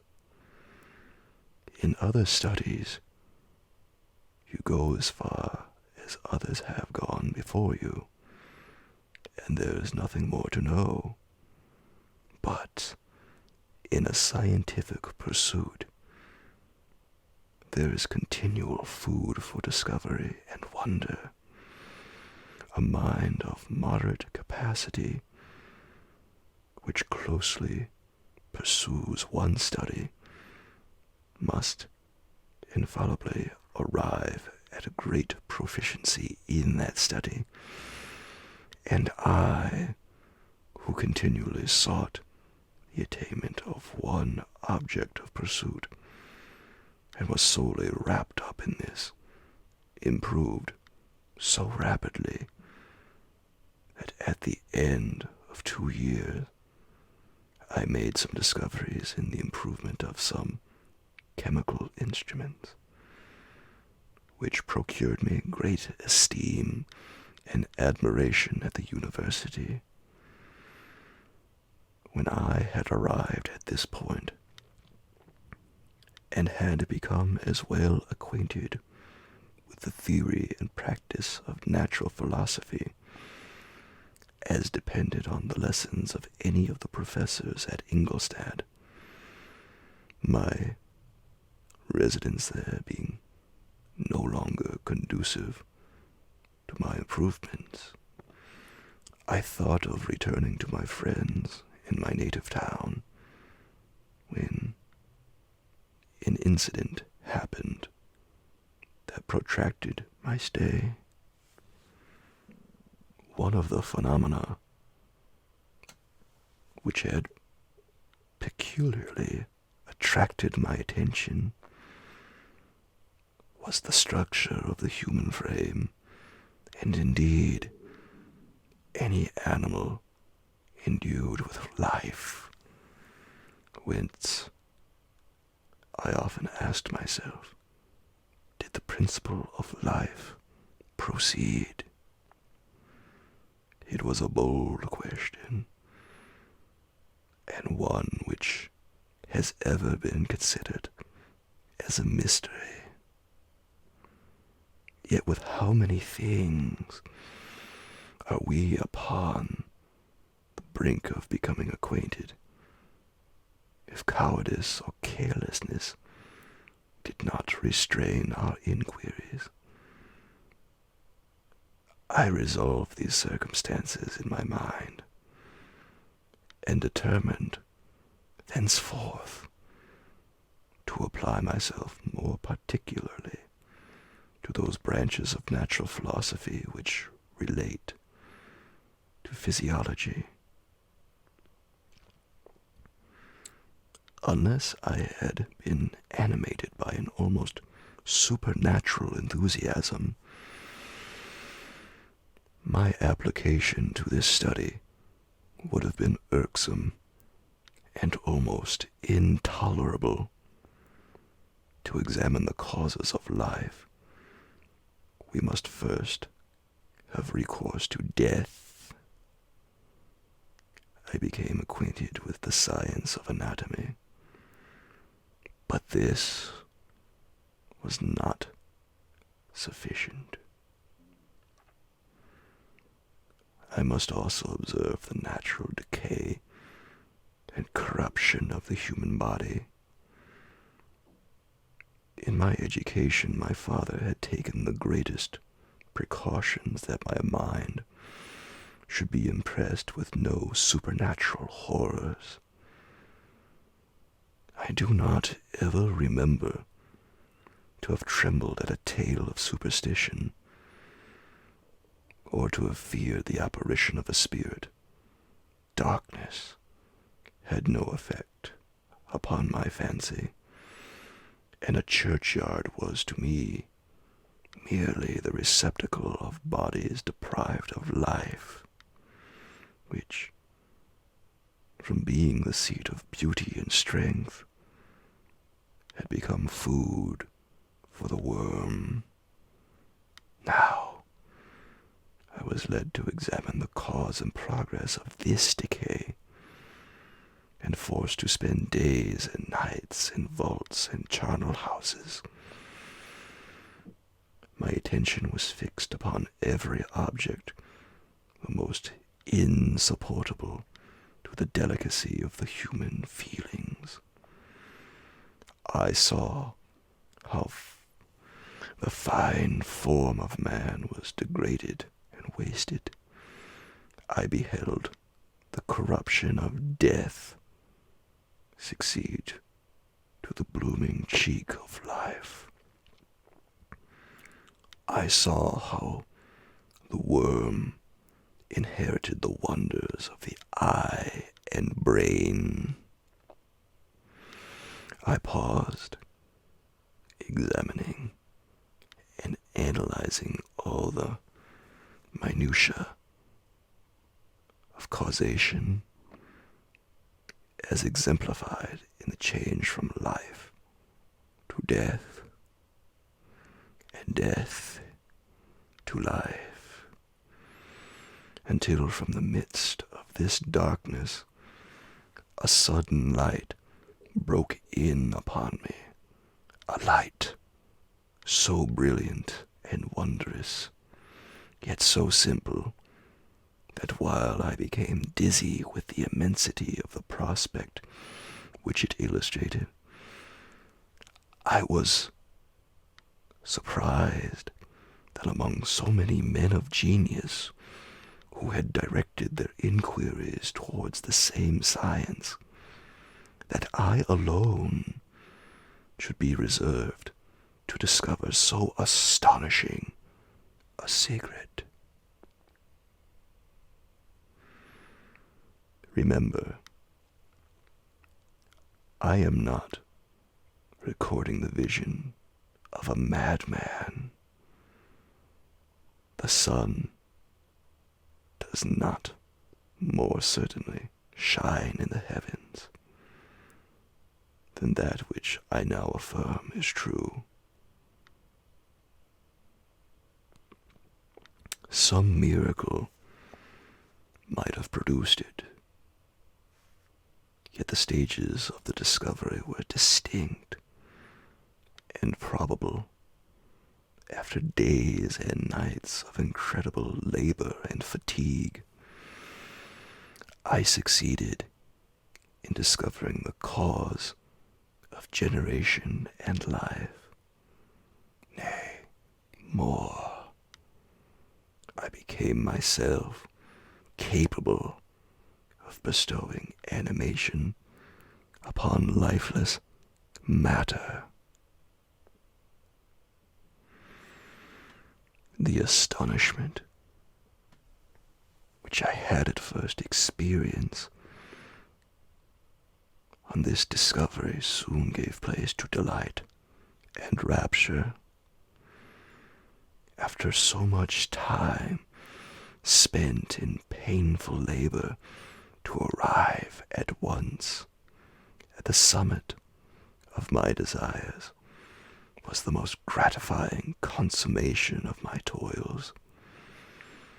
But this discovery was so great and overwhelming that all the steps by which I had been progressively led to it were obliterated, and I beheld only the result.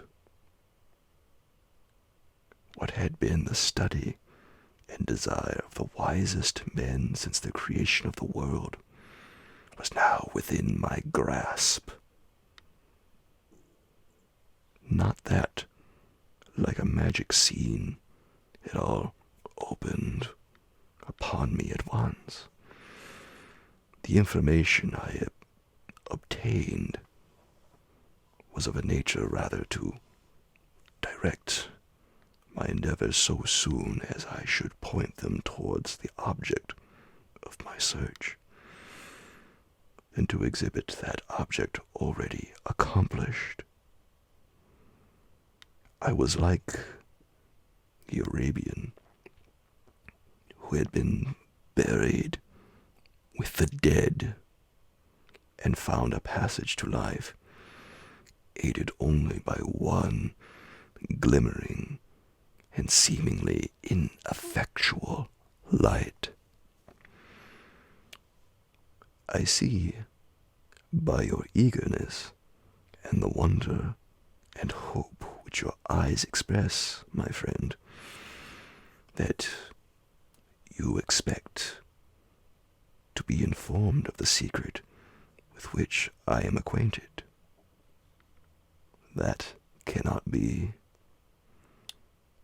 Listen patiently until the end of my story, and you will easily perceive why I am reserved upon that subject.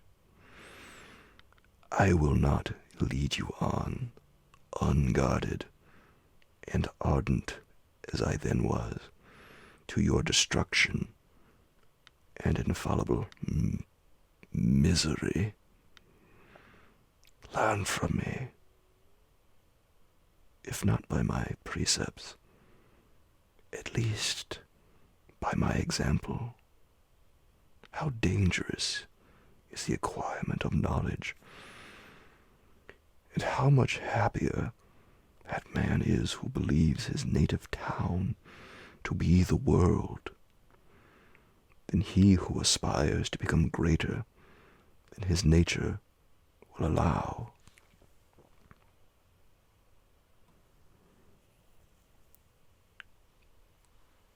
When I found so astonishing a power placed within my hands,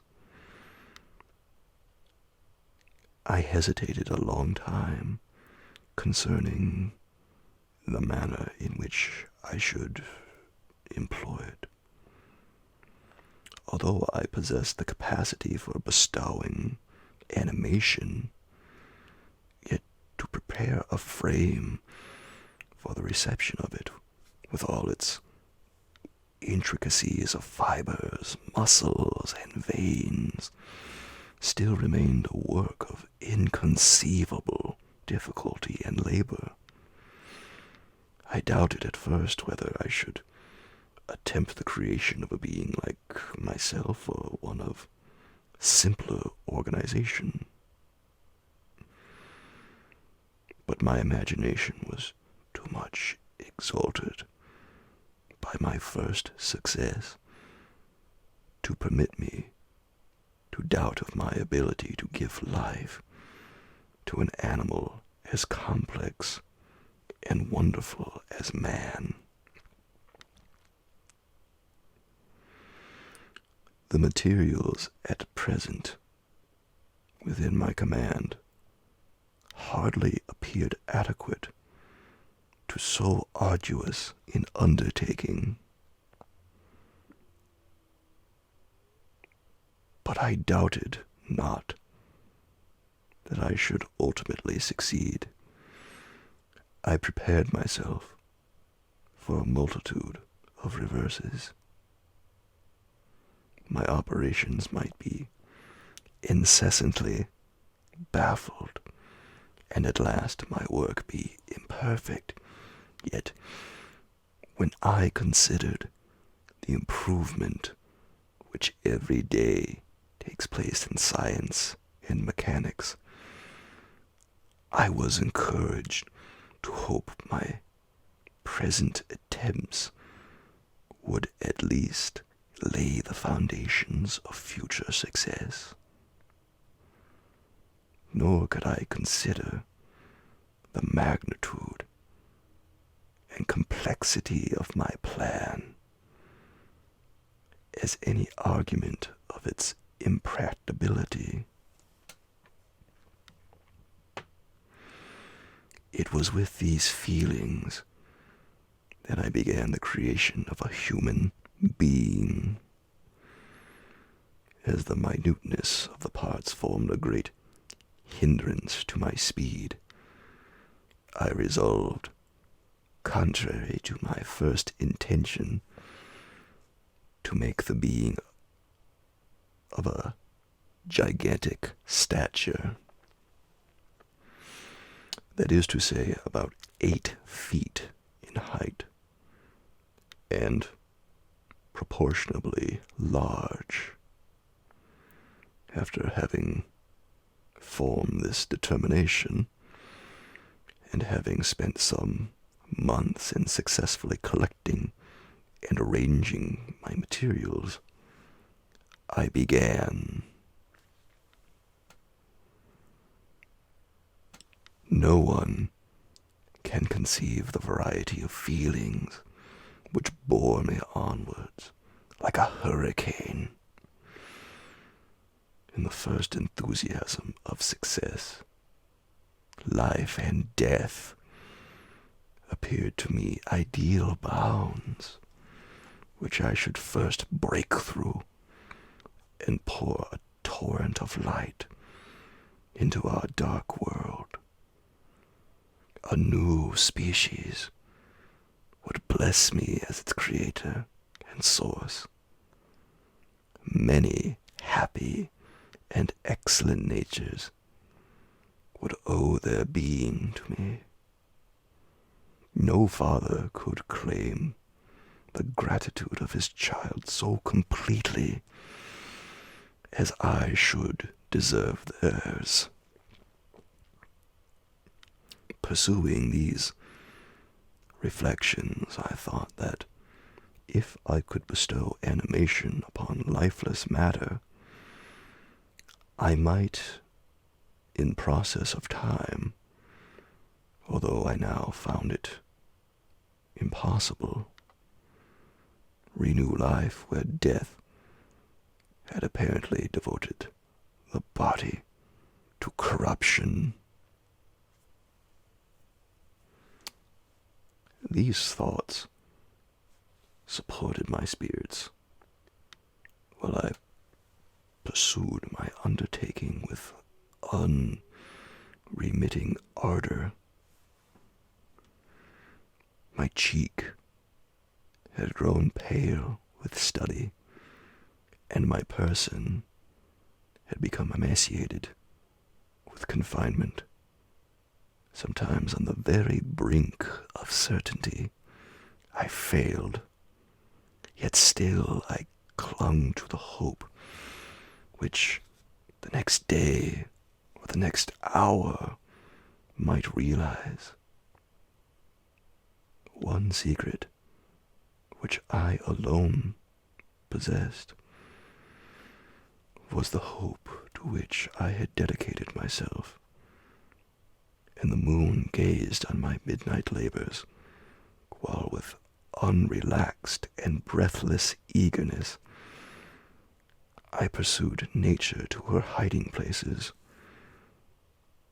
Who shall conceive the horrors of my secret toil as I dabbled among the unhallowed damps of the grave, or tortured the living animal to animate the lifeless clay?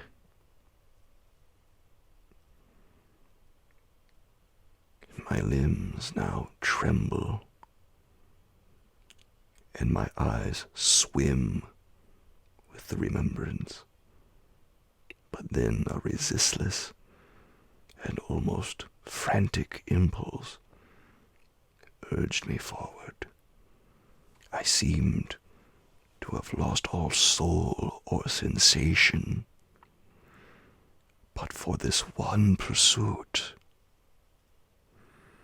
It was indeed but a passing trance that only made me feel with renewed acuteness so soon as, the unnatural stimulus ceasing to operate, I had returned to my old habits. I collected bones from charnel houses and disturbed with profane fingers the tremendous secrets of the human frame. In a solitary chamber, or rather cell, at the top of the house, and separated from all the other apartments by a gallery and staircase, I kept my workshop of filthy creation. My eyeballs were starting from their sockets in attending to the details of my employment. The dissecting room and the slaughterhouse furnished many of my materials, and often did my human nature turn with loathing from my occupation, whilst, still urged on by an eagerness which perpetually increased, I brought my work near to a conclusion. The summer months passed while I was thus engaged. Heart and soul in one pursuit. It was a most beautiful season,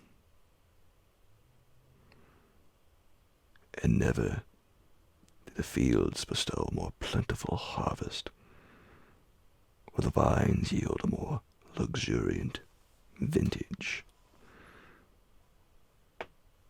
But my eyes were insensible to the charms of nature,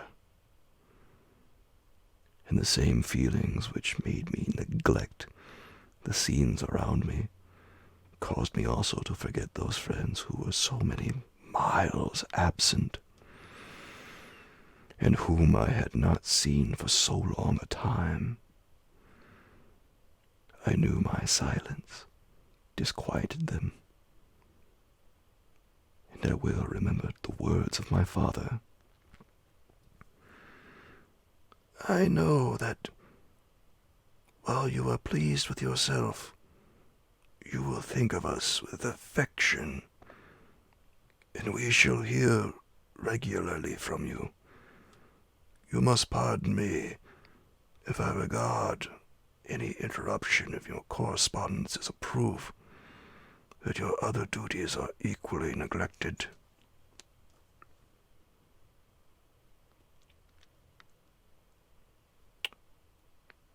I knew well, therefore, what would be my father's feelings. But I could not tear my thoughts from my employment, loathsome in itself, but which had taken an irresistible hold of my imagination. I wished, as it were, to procrastinate all that related to my feelings of affection until the great object, which swallowed up every habit of my nature, should be completed. I then thought that my father would be unjust if he ascribed my neglect to vice or faultiness on my part. But I am now convinced that he was justified in conceiving that I should not be altogether free from blame. A human being in perfection ought always to preserve a calm and peaceful mind, and never to allow passion or transitory desire to disturb his tranquility. I do not think that the pursuit of knowledge is an exception to this rule. If the study to which you apply yourself has a tendency to weaken your affections and to destroy your taste for those simple pleasures in which no alloy can possibly mix, then that study is certainly unlawful. That is to say, not befitting the human mind. If this rule were always observed, if no man allowed any pursuit whatsoever to interfere with the tranquility of his domestic affections, Greece had not been enslaved. Caesar would have spared his country. America would have been discovered more gradually, and the empires of Mexico and Peru had not been destroyed.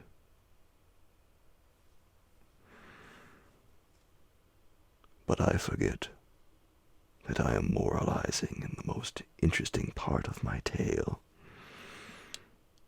and your looks remind me to proceed.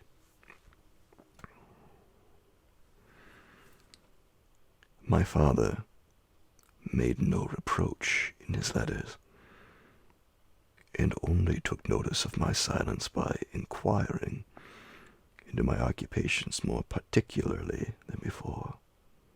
Winter, spring, and summer all passed away during my labors, but I did not watch the blossom or the expanding leaves, sights which before always yielded me supreme delight.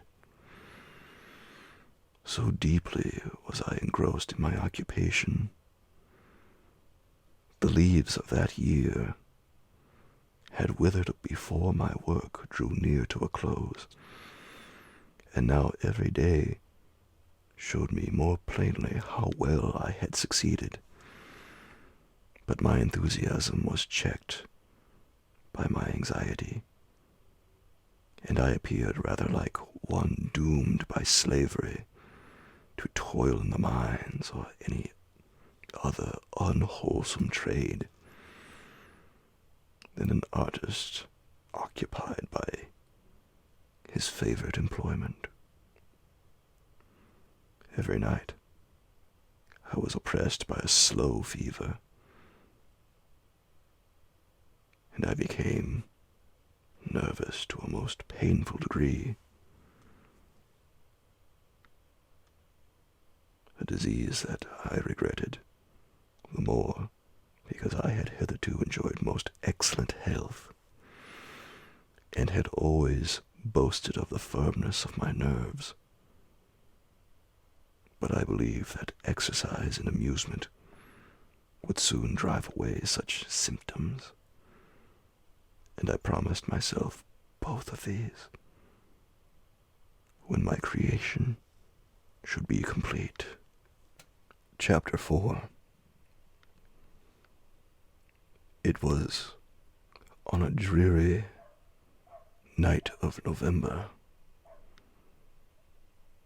that I beheld the accomplishment of my toils.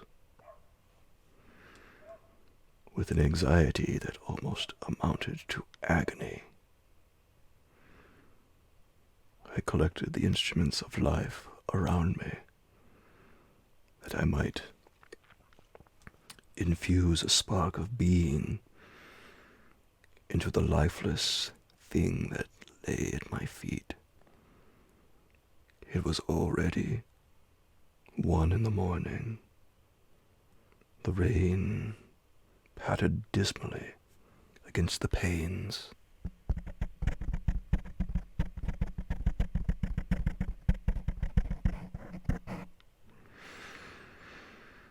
And my candle was nearly burnt out, when, by the glimmer of the half-extinguished light, I saw the dull yellow eye of the creature open. It breathed hard, and a convulsive motion agitated its limbs. How can I describe my emotions at this catastrophe, or how delineate the wretch whom, with such infinite pains and care, I had endeavored to form? His limbs were in proportion, and I had selected his features as beautiful. Beautiful. Great God! His yellow skin scarcely covered the work of muscles and arteries beneath. His hair was of a lustrous black and flowing, his teeth of a pearly whiteness. But these luxuriances only formed a more horrid contrast with his watery eyes, that seemed almost of the same color as the dun white sockets in which they were set. His shriveled complexion and straight black lips. The different accidents of life are not so changeable as the feelings of human nature. I had worked hard for nearly 2 years for the sole purpose of infusing life into an inanimate body. For this I had deprived myself of rest and health. I had desired it with an ardor that far exceeded moderation. But now that I had finished, the beauty of the dream vanished, and breathless horror and disgust filled my heart. Unable to endure the aspect of the being I had created, I rushed out of the room and continued a long time traversing my bedchamber, unable to compose my mind to sleep. At length, lassitude succeeded to the tumult I had before endured, and I threw myself on the bed in my clothes, endeavoring to seek a few moments of forgetfulness. But it was in vain. I slept indeed, but I was disturbed by the wildest dreams. I thought I saw Elizabeth, in the bloom of health, walking in the streets of Ingolstadt. Delighted and surprised, I embraced her. But as I imprinted the first kiss on her lips, they became livid with the hue of death. Her features appeared to change, and I thought that I held the corpse of my dead mother in my arms. A shroud enveloped her form, and I saw the grave worms crawling in the folds of the flannel. I started from my sleep with horror. A cold dew covered my forehead. My teeth chattered.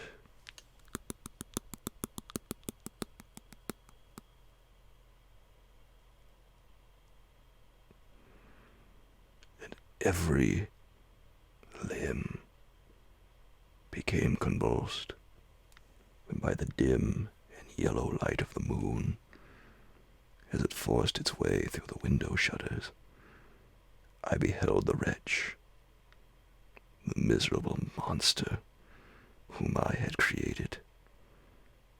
He held up the curtain of the bed, and his eyes, if eyes they may be called, were fixed on me. His jaws opened, and he muttered some inarticulate sounds, while a grin wrinkled his cheeks. He might have spoken, but I did not hear. One hand was stretched out, seemingly to detain me, but I escaped and rushed downstairs.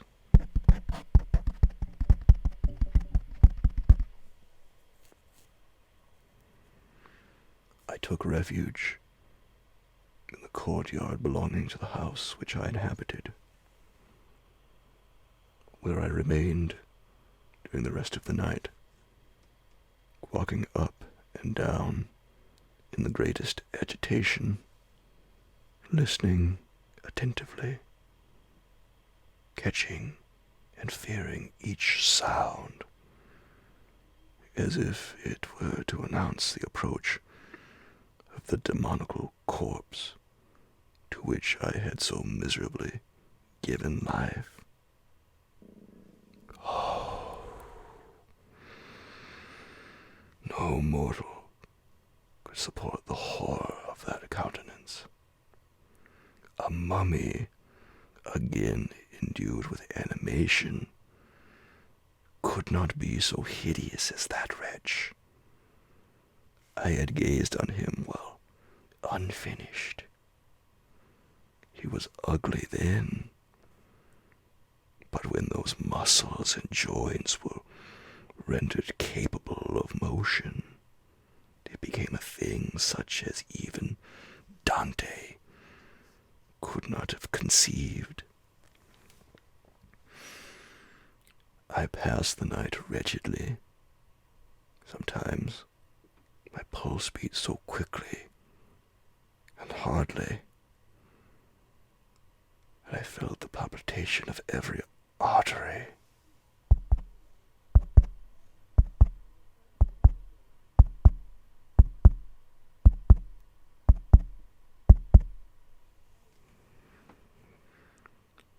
At others, I nearly sank to the ground through languor and extreme weakness. Mingled with this horror, I felt the bitterness of disappointment. Dreams that had been my food and pleasant rest for so long a space were now become a hell to me.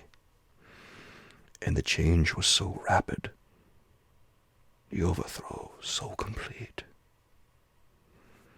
Morning, dismal and wet, at length dawned, and discovered to my sleepless and aching eyes the church of Ingolstadt, its white steeple and clock which indicated the 6th hour.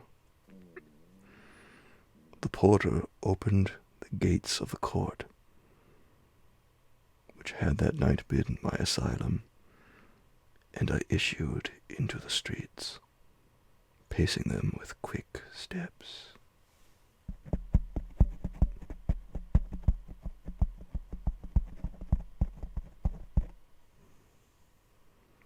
As if I sought to avoid the wretch whom I feared every turning of the street would present to my view, I did not dare return to the apartment which I inhabited, but felt impelled to hurry on, although wetted by the rain which poured from a black and comfortless sky.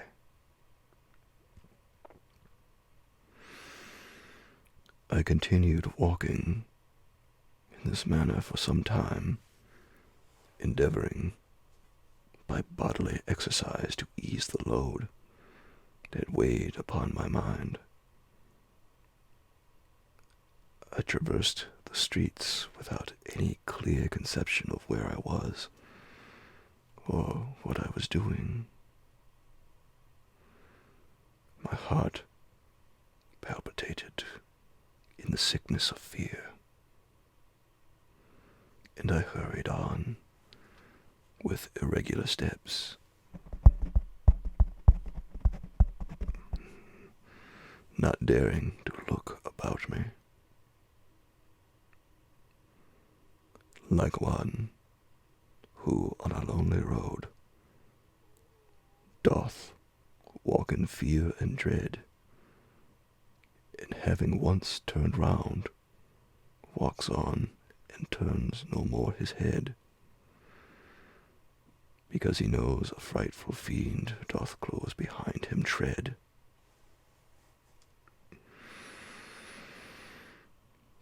Continuing thus, I came at length opposite to the inn at which the various diligences and carriages usually stopped. Here I paused. I know not why, but I remained some minutes with my eyes fixed on a coach that was coming towards me from the other end of the street. As it drew nearer, I observed that it was the Swiss diligence. It stopped just where I was standing, and on the door being opened, I perceived Henry Clerval, who, on seeing me, instantly sprung out. "My dear Frankenstein," exclaimed he, "how glad I am to see you! How unfortunate that you should be here at the very moment of my alighting." Nothing could equal my delight on seeing Clerval. His presence brought back to my thoughts my father, Elizabeth, and all those scenes of home so dear to my recollection. I grasped his hand, and in a moment forgot my horror and misfortune. I felt suddenly, and for the first time during many months, calm and serene joy. I welcomed my friend, therefore, in the most cordial manner, and we walked towards my college. Clerval continued talking for some time about our mutual friends and his own good fortune in being permitted to come to Ingolstadt. You may easily perceive, said he, how great was the difficulty to persuade my father that it was not absolutely necessary for a merchant not to understand anything except bookkeeping. And indeed, I believe I left him incredulous to the last, for his constant answer to my unwearied entreaties was the same as that of the Dutch schoolmaster and the vicar of Wakefield. I have 10,000 florins a year without Greek. I eat heartily without Greek. But his affection for me at length overcame his dislike of learning, and he has permitted me to undertake a voyage of discovery to the land of knowledge. It gives me the greatest delight to see you. But tell me how you left my father, brothers, and Elizabeth. Very well, and very happy. Only a little uneasy that they hear from you so seldom. By the by, I mean to lecture you a little upon the account myself. But, my dear Frankenstein, continued he, stopping short and gazing full in my face, I did not before remark how very ill you appear, so thin and pale. You look as if you had been watching for several nights. You have guessed right. I have lately been so deeply engaged in one occupation that I have not allowed myself sufficient rest, as you see. But I sincerely hope that all these employments are now at an end, and that I am at length free. I trembled excessively. I could not endure to think of, and far less to allude to, the occurrences of the preceding night. I walked with a quick pace, and we soon arrived at my cottage. I then reflected, and the thought made me shiver, that the creature whom I had left in my apartment might still be there, alive, and walking about. I dreaded to behold this monster, but I feared still more that Henry should see him. Entreating him, therefore, to remain a few minutes at the bottom of the stairs, I darted up towards my own room. My hand was already on the lock of the door before I recollected myself.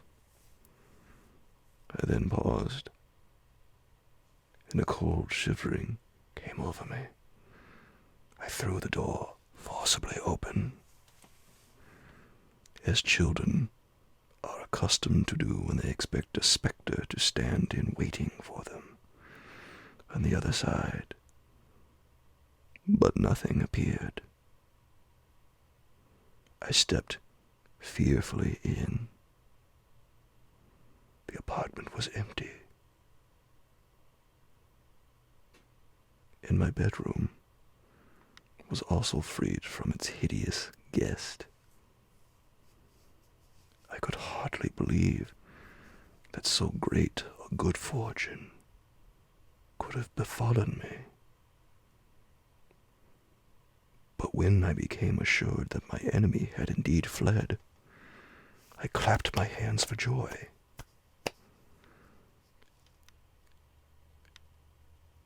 And ran down to Clerval. We ascended into my room, and the servant presently brought breakfast. But I was unable to contain myself, It was not joy only that possessed me. I felt my flesh tingle with excess of sensitiveness, and my pulse beat rapidly. I was unable to remain for a single instant in the same place. I jumped over the chairs, clapped my hands, and laughed aloud. Clerval at first attributed my unusual spirits to joy on his arrival. But when he observed me more attentively, he saw a wildness in my eyes for which he could not account, and my loud, unrestrained, heartless laughter frightened and astonished him. "My dear Victor," cried he, "what for God's sake is the matter? Do not laugh in that manner. How ill are you? What is the cause of all this?" "Do not ask me," cried I, putting my hands before my eyes, for I thought I saw the dreaded spectre glide into the room. "He can tell. Oh, save me, save me." I imagined that the monster seized me. I struggled furiously and fell down in a fit. Poor Clerval! What must have been his feelings? A meeting which he anticipated with such joy, so strangely turned to bitterness. But I was not the witness of his grief, for I was lifeless, and did not recover my senses for a long, long time. This was the commencement of a nervous fever which confined me for several months. During all that time, Henry was my only nurse. I afterwards learned that, knowing my father's advanced age and unfitness for so long a journey, and how wretched my sickness would make Elizabeth, he spared them this grief by concealing the extent of my disorder. He knew that I could not have a more kind and attentive nurse than himself, and firm in the hope he felt of my recovery, he did not doubt that, instead of doing harm, he performed the kindest action that he could towards them. But I was in reality very ill, and surely nothing but the unbounded and unremitting attentions of my friend could have restored me to life. The form of the monster on whom I had bestowed existence was forever before my eyes, and I raved incessantly concerning him. Doubtless my words surprised Henry. He at first believed them to be the wanderings of my disturbed imagination, but the pertinacity with which I continually recurred to the same subject persuaded him that my disorder indeed owed its origin to some uncommon and terrible event. By slow degrees, and with frequent relapses that alarmed and grieved my friend, I recovered. I remember the first time I became capable of observing outward objects with any kind of pleasure. I perceive that the fallen leaves, had disappeared, and that the young buds were shooting forth from the trees that shaded my window. It was a divine spring, and the season contributed greatly to my convalescence. I felt also sentiments of joy and affection revive in my bosom.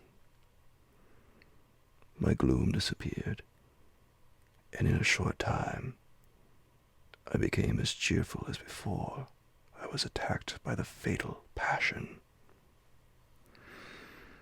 "Dearest Clerval," exclaimed I, "how kind, how very good you are to me.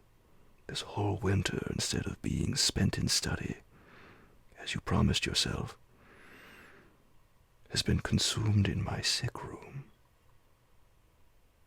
How shall I ever repay you? I feel the greatest remorse for the disappointment of which I have been the occasion. But you will forgive me.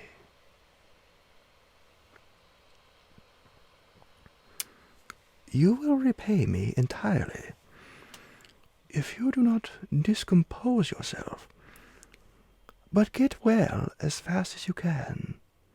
And since you appear in such good spirits, I may speak to you on one subject, may I not?" I trembled. One subject? What could it be? Could he allude to an object on whom I dared not even think?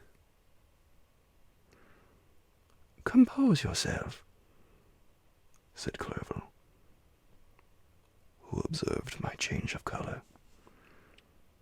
"I will not mention it if it agitates you, but your father and cousin would be very happy if they received a letter from you in your own handwriting.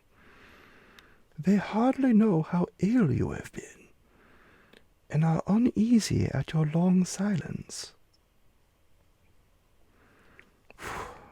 "Is that all?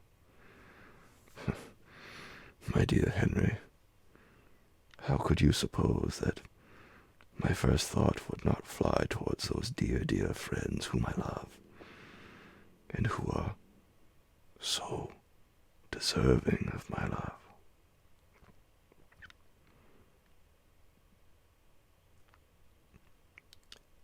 "If this is your present temper, my friend, you will perhaps be glad to see a letter that has been lying here some days for you.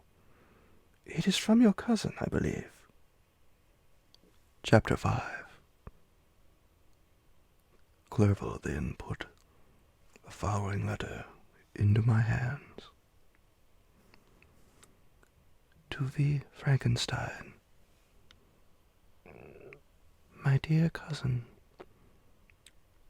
I cannot describe to you the uneasiness we have all felt concerning your health. We cannot help imagining that your friend Clerval conceals the extent of your disorder, for it is now several months since we have seen your handwriting, and all this time you have been obliged to dictate your letters to Henry. Surely, Victor, you must have been exceedingly ill, and this makes us all very wretched, as much so nearly as after the death of your dear mother. My uncle was almost persuaded that you were indeed dangerously ill, and could hardly be restrained from undertaking a journey to Ingolstadt. Clerval always writes that you are getting better. I eagerly hope that you will confirm this intelligence soon in your own handwriting, for indeed, Victor, We are all very miserable on this account. Relieve us from this fear, and we shall be the happiest creatures in the world. Your father's health is now so vigorous that he appears 10 years younger since last winter. Ernest also is so much improved that you would hardly know him. He is now nearly 16 and has lost that sickly appearance which he had some years ago. He has grown quite robust and active.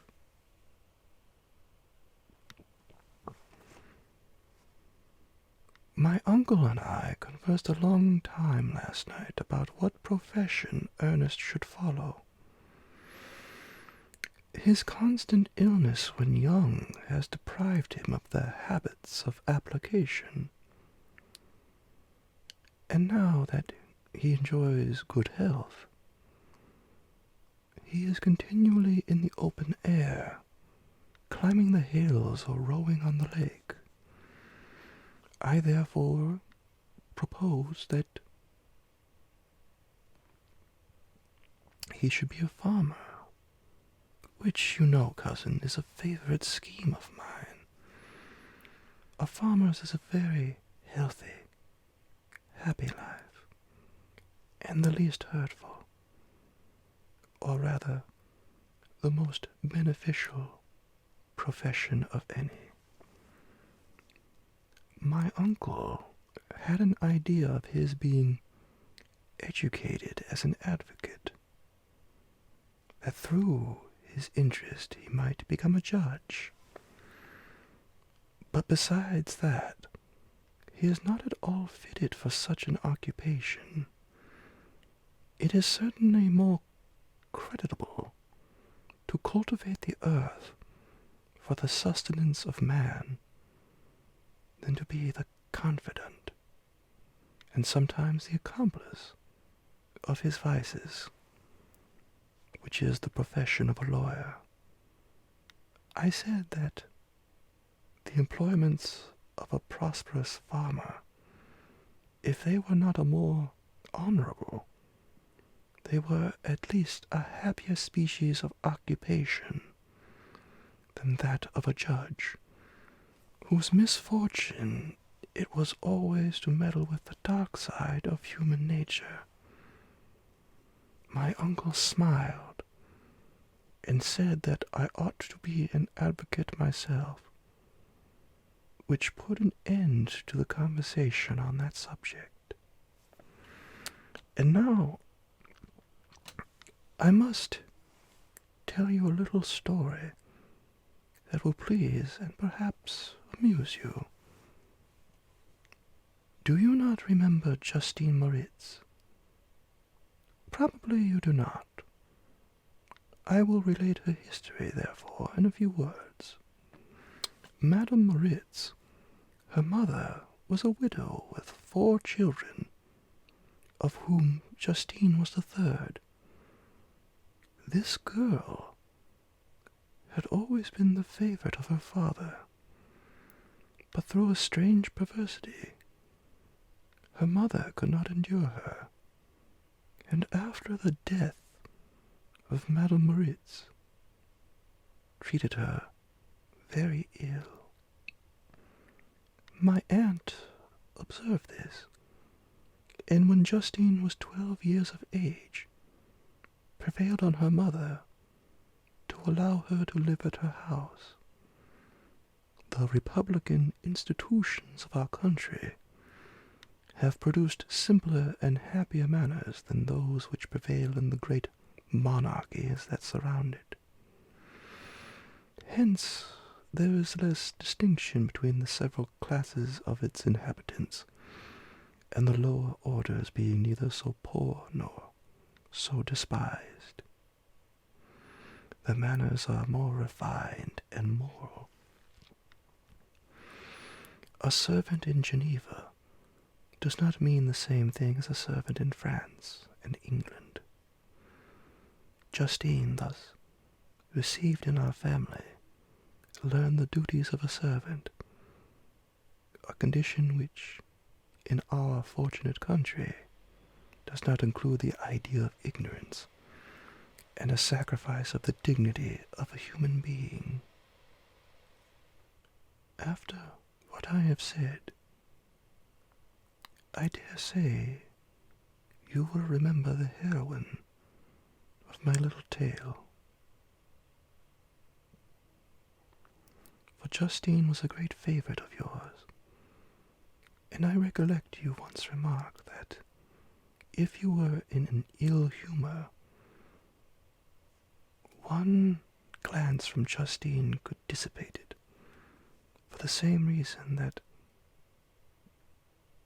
Ariosto gives concerning the beauty of Angelica. She looked so frank-hearted and happy. My aunt conceived a great attachment for her, by which she was induced to give her an education superior to that which she had at first intended. This benefit was fully repaid.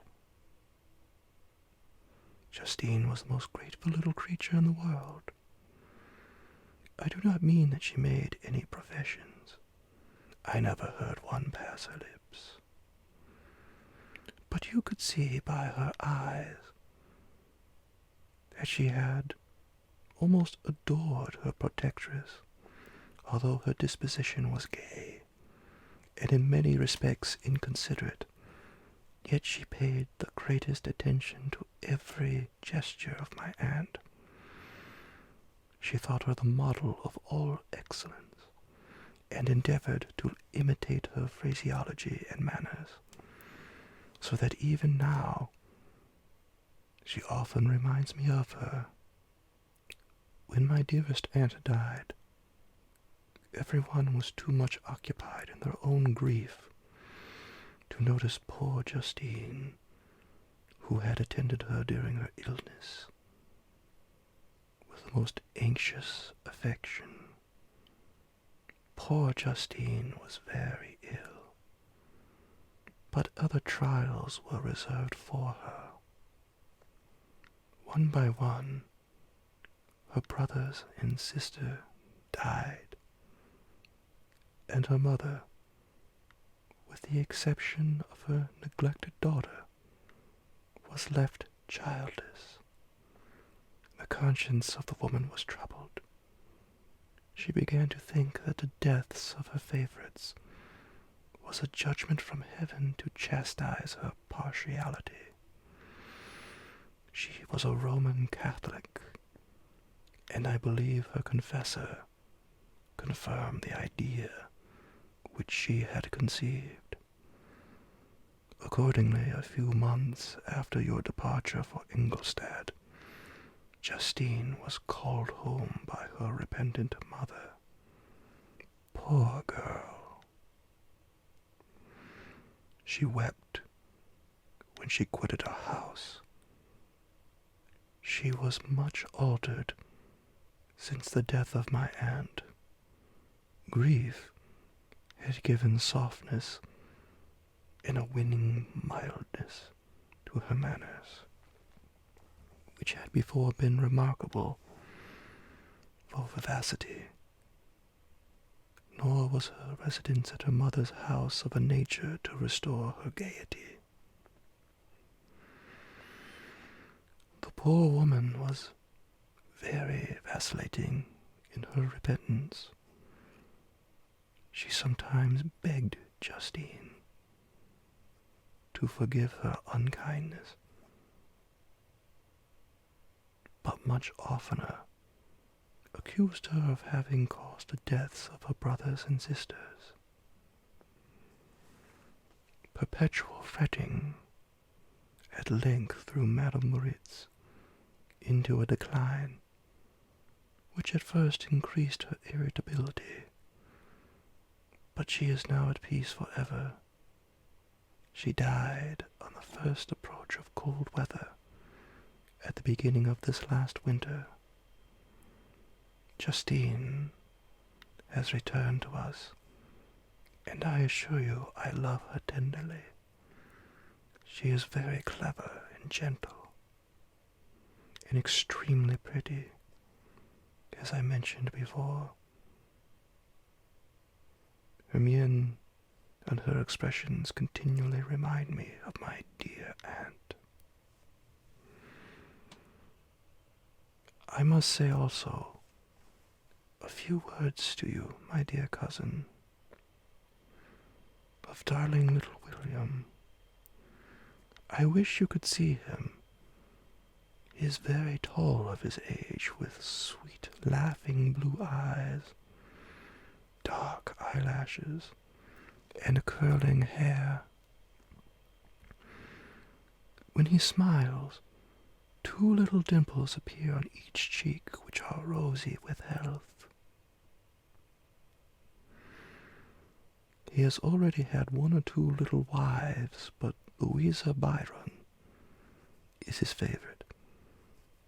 A pretty little girl of about 5 years of age. Now, dear Victor, I dare say you wish to be indulged in a little gossip concerning the good people of Geneva.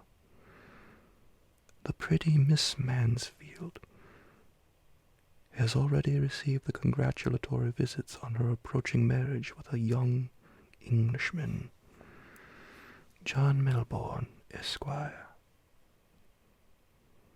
Her ugly sister Manon married Monsieur Duvillard, the rich banker, last autumn. Your favorite schoolfellow, Louis Manoir, has suffered several misfortunes since the departure of Clerval from Geneva. But he has already recovered his spirits, and is reported to be on the point of marrying a very lively, pretty Frenchwoman, Madame Tavernier.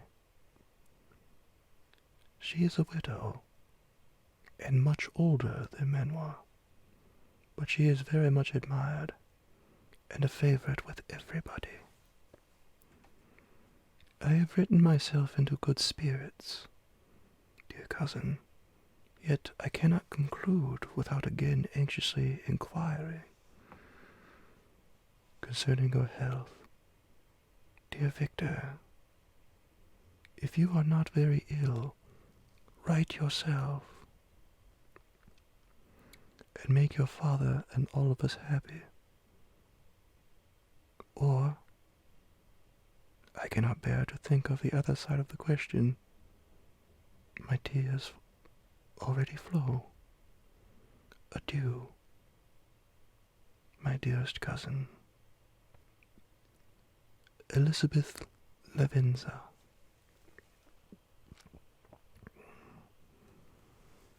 Geneva, March 18th, 17 unknown. Dear, dear Elizabeth,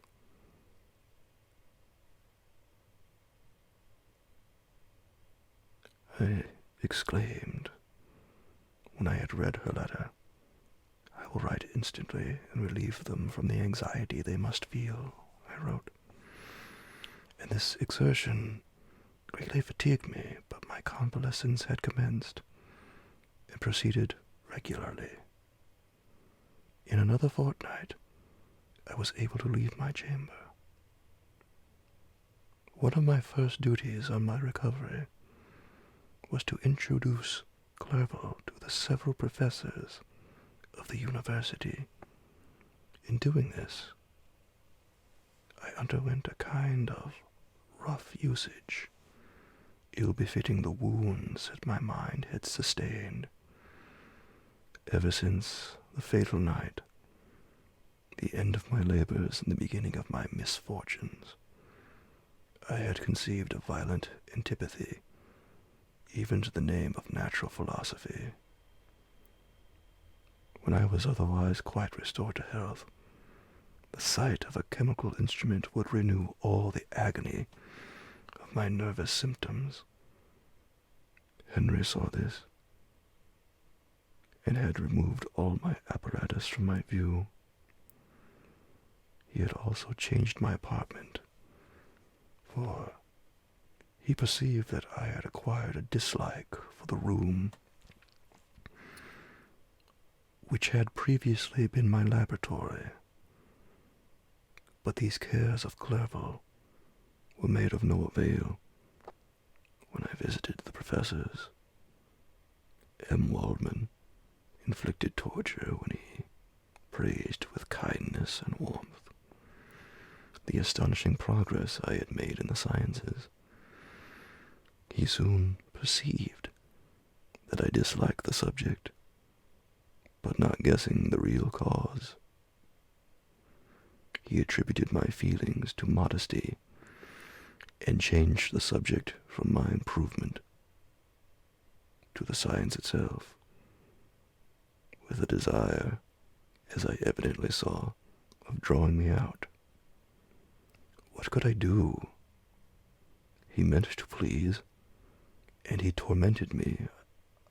I felt as if he had placed carefully, one by one, in my view those instruments which were to be afterwards used in putting me to a slow and cruel death. I writhed under his words, yet dared not exhibit the pain I felt. Clerval, whose eyes and feelings were always quick in discerning the sensations of others, declined the subject, alleging in excuse his total ignorance, and the conversation took a more general turn. I thanked my friend from my heart, but I did not speak. I saw plainly that he was surprised, but he never attempted to draw my secret from me, and although I loved him with a mixture of affection and reverence that knew no bounds, yet I could never persuade myself to confide to him that event which was so often present to my recollection, but which I feared the detail to another would only impress more deeply. M. Crimp was not equally docile, and in my condition at that time of almost insupportable sensitiveness, his harsh, blunt encomiums gave me even more pain than the benevolent approbation of M. Waldman.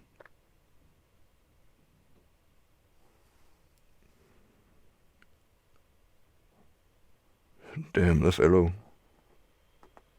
cried he.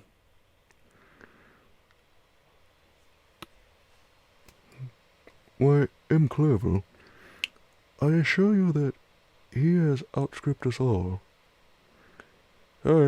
Stare if you please, but it is nevertheless true. A youngster who but a few years ago believed Cornelius Agrippa as firmly as the gospel has now set himself at the head of the university, and if he is not soon pulled down, we shall all be out of countenance. Aye, aye," continued he, observing the face expressive of suffering. "Monsieur Frankenstein is modest, an excellent quality in a young man. Young men should be diffident of themselves, you know, Monsieur Clerval. I was myself when young, but that wears out in a very short time." Monsieur Crimp had now commenced a eulogy on himself, which happily turned the conversation from a subject that was so annoying to me. Clerval was no natural philosopher. His imagination was too vivid for the minutiae of science. Languages were his principal study, and he sought by acquiring their elements to open a field for self-instruction on his return to Geneva. Persian, Arabic, and Hebrew gained his attention after he had made himself perfectly master of Greek and Latin.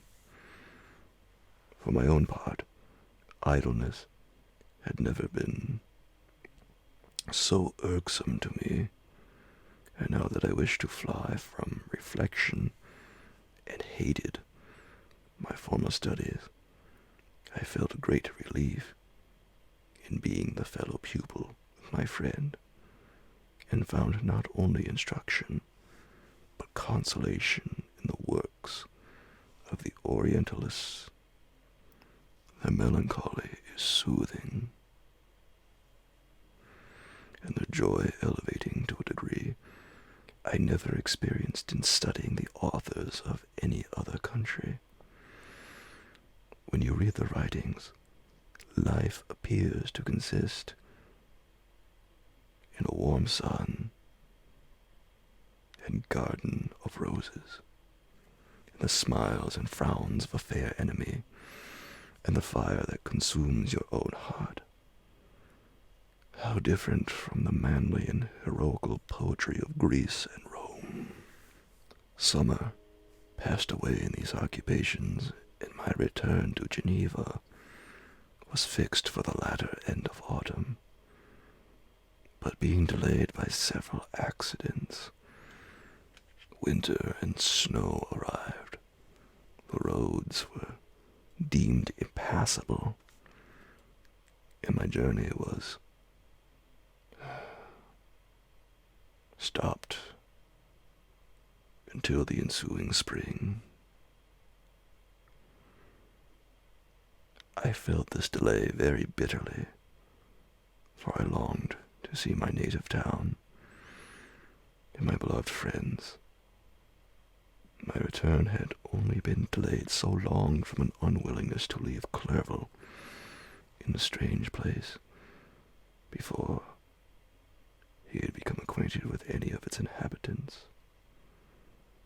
The winter, however, was spent cheerfully, and although the spring was uncommonly late when it came, its beauty compensated for its dilatoriness. The month of May had already commenced, and I expected the letter daily which was to fix the date of my departure. When Henry proposed a pedestrian tour in the environs of Ingolstadt, that I might bid a personal farewell to the country I had so long inhabited, I acceded with pleasure to this proposition. I was fond of exercise, and Clerval had always been my favorite companion in the rambles of this nature that I had taken among the scenes of my native country. We passed a fortnight in these perambulations.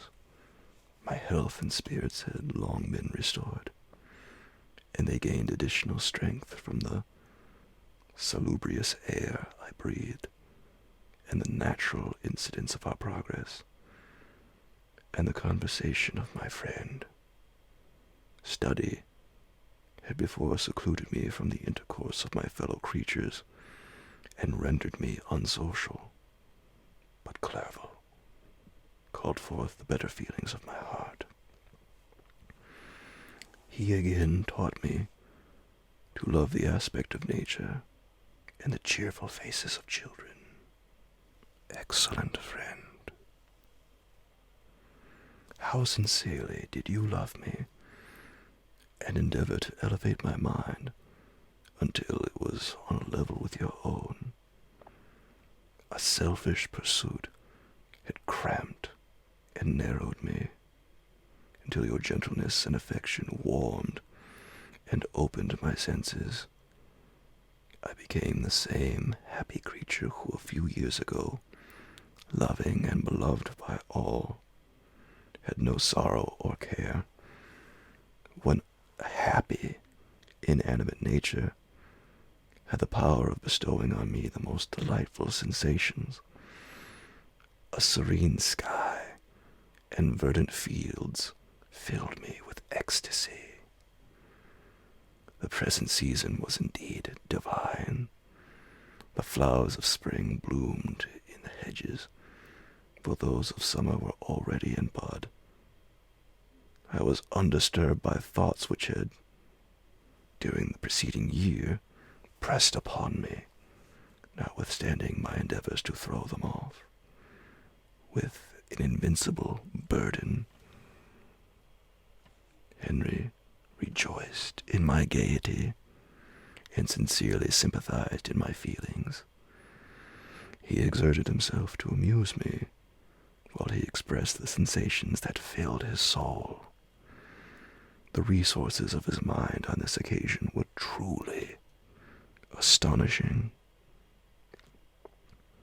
His conversation was full of imagination, and very often, in imitation of the Persian and Arabic writers, he invented tales of wonderful fancy and passion. At other times he repeated my favorite poems, or drew me out into arguments, which he supported with great ingenuity. We returned to our college on a Sunday afternoon. The peasants were dancing, and every one we met appeared gay and happy. My own spirits were high, and I bounded along with feelings of unbridled joy and hilarity. Chapter 6. On my return, I found the following letter from my father. To Victor Frankenstein. My dear Victor, you have probably waited impatiently for a letter to fix the date of your return to us, and I was at first tempted to write only a few lines, merely mentioning the day on which I should expect you. But that would be a cruel kindness, and I dare not do it. What would be your surprise, my son, when you expected a happy and gay welcome to behold, on the contrary, tears and wretchedness? And how, Victor, can I relate our misfortune? Absence cannot have rendered you callous to our joys and griefs. And how shall I inflict pain on an absent child? I wish to prepare you for the woeful news, but I know it is impossible. Even now your eye skims over the page to seek the words which are to convey to you the horrible tidings. William is dead. That sweet child, whose smiles delighted and warmed my heart, who was so gentle, yet so gay. Victor, he is murdered. I will not attempt to console you, but will simply relate the circumstances of the transaction. Last Thursday, May 7th, I, my niece, and your 2 brothers went to walk in Plain Palais. The evening was warm and serene, and we prolonged our walk further than usual. It was already dusk before we thought of returning, and then we discovered that William and Ernest, who had gone on before, were not to be found. We accordingly rested on a seat until they should return. Presently, Ernest came and inquired if we had seen his brother. He said that they had been playing together that William had run away to hide himself, and that he vainly sought for him, and afterwards waited for him a long time, but that he did not return. This account rather alarmed us, and we continued to search for him until night fell, when Elizabeth conjectured that he might have returned to the house. He was not there. We returned again with torches, for I could not rest. When I thought that my sweet boy had lost himself and was exposed to all the damps and dews of night, Elizabeth also suffered extreme anguish. About 5 in the morning, I discovered my lovely boy, whom the night before I had seen blooming and active in health, stretched on the grass, livid and motionless. The print of the murderer's finger was on his neck. He was conveyed home, and the anguish that was visible in my countenance betrayed the secret to Elizabeth. She was very earnest to see the corpse. At first I attempted to prevent her, but she persisted, and entering the room where it lay, hastily examined the neck of the victim, and clasping her hands, exclaimed, "Oh God, I have murdered my darling infant." She faded and was restored with extreme difficulty. When she again lived, it was only to weep and sigh. She told me that same evening William had teased her to let him wear a very valuable miniature that she possessed of your mother. This picture is gone, and was doubtless the temptation which urged the murderer to the deed.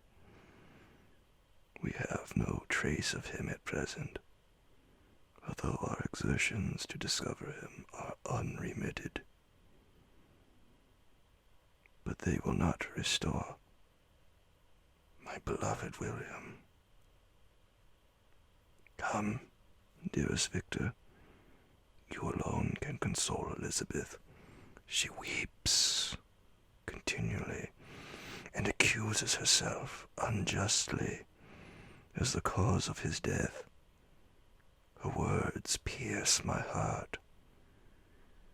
We are all unhappy, but will not that be an additional motive for you, my son, to return and be our comforter? Your dear mother. Alas, Victor, I now say, thank God she did not live to witness the cruel, miserable death of her youngest darling. Come, Victor. Not brooding thoughts of vengeance against the assassin, but with feelings of peace and gentleness that will heal instead of festering the wounds of our minds. Enter the house of mourning, my friend, but with kindness and affection for those who love you, and not with hatred for your enemies. Your affectionate and afflicted father, Alphonse Frankenstein.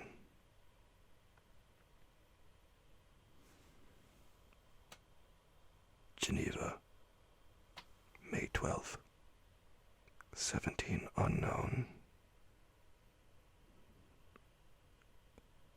Clerval, who had watched my countenance as I read this letter, was surprised to observe the despair that succeeded to the joy I had first expressed on receiving news from my friends.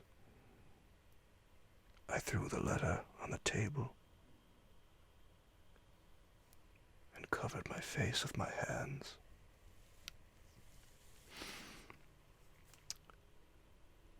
"My dear Frankenstein," exclaimed Henry, when he perceived me weep with bitterness. "Are you always to be unhappy? My dear friend, what has happened?"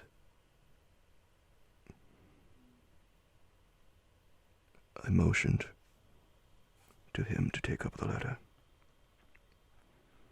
while I walked up and down the room in the extremest agitation.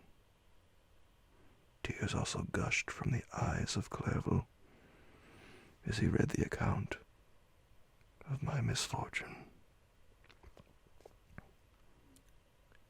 "I can offer you no consolation, my friend," said he. "Your disaster is irreparable.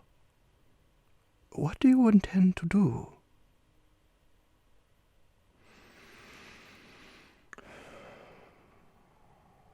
"To go instantly to Geneva. Come with me, Henry, to order the horses." During our walk, Clerval endeavored to raise my spirits. He did not do this by common topics of consolation, but by exhibiting the truest sympathy. "Poor William," said he, "that dear child. He now sleeps with his angel mother. His friends mourn and weep, but he is at rest. He does not know, now, the murderer's grasp. A sod covers his gentle form, and he knows no pain. He can no longer be a fit subject for pity. The survivors are the greatest sufferers, and for them time is the only consolation. Those maxims of the Stoics, that death was no evil, and that the mind of man ought to be superior to despair on the eternal absence of a beloved object, ought not to be urged. Even Cato wept over the dead body of his brother."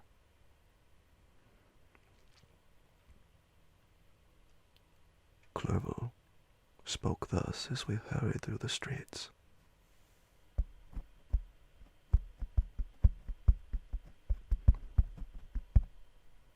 The words impressed themselves on my mind, and I remembered them afterwards in solitude. But now, as soon as the horses arrived, I hurried into a cabriole and bade farewell to my friend. My journey was very melancholy. At first, I wished to hurry on, for I longed to console and sympathize with my loved and sorrowing friends. But when I drew near my native town, I slackened my progress. I could hardly sustain the multitude of feelings that crowded into my mind. I passed through scenes familiar to my youth, but which I had not seen for nearly 6 years. How altered everything might be during that time. One sudden and desolating change had taken place. But 1,000 little circumstances might have by degrees worked other alterations which, although they were done more tranquilly, might not be the less decisive. Fear overcame me.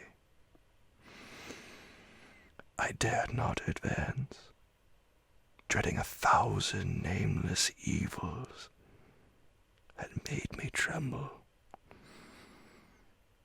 although I was unable to define them.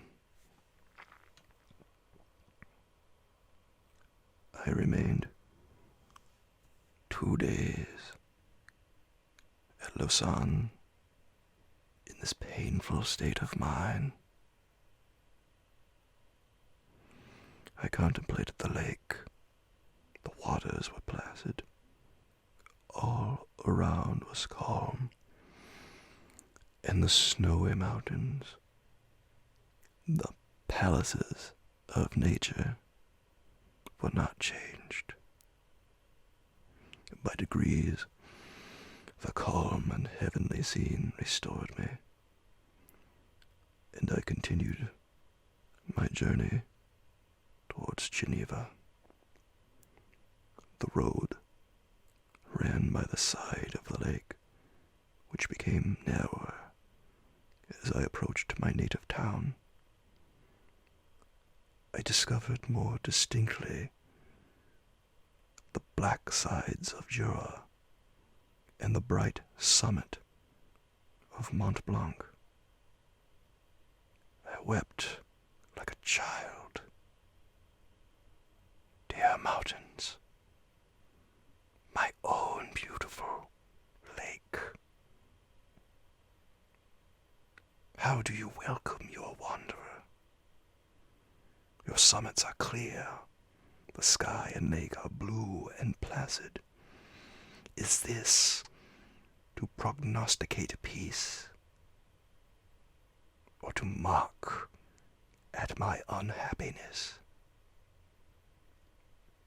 I fear, my friend, that I shall render myself tedious by dwelling on these preliminary circumstances, but they were days of comparative happiness, and I think of them with pleasure. My country, my beloved country, who but a native can tell the delight I took in again beholding thy streams, thy mountains, and more than all, thy lovely lake. Yet, as I drew nearer home, grief and fear again overcame me. Night also closed around, and when I could hardly see the dark mountains, I felt still more gloomily.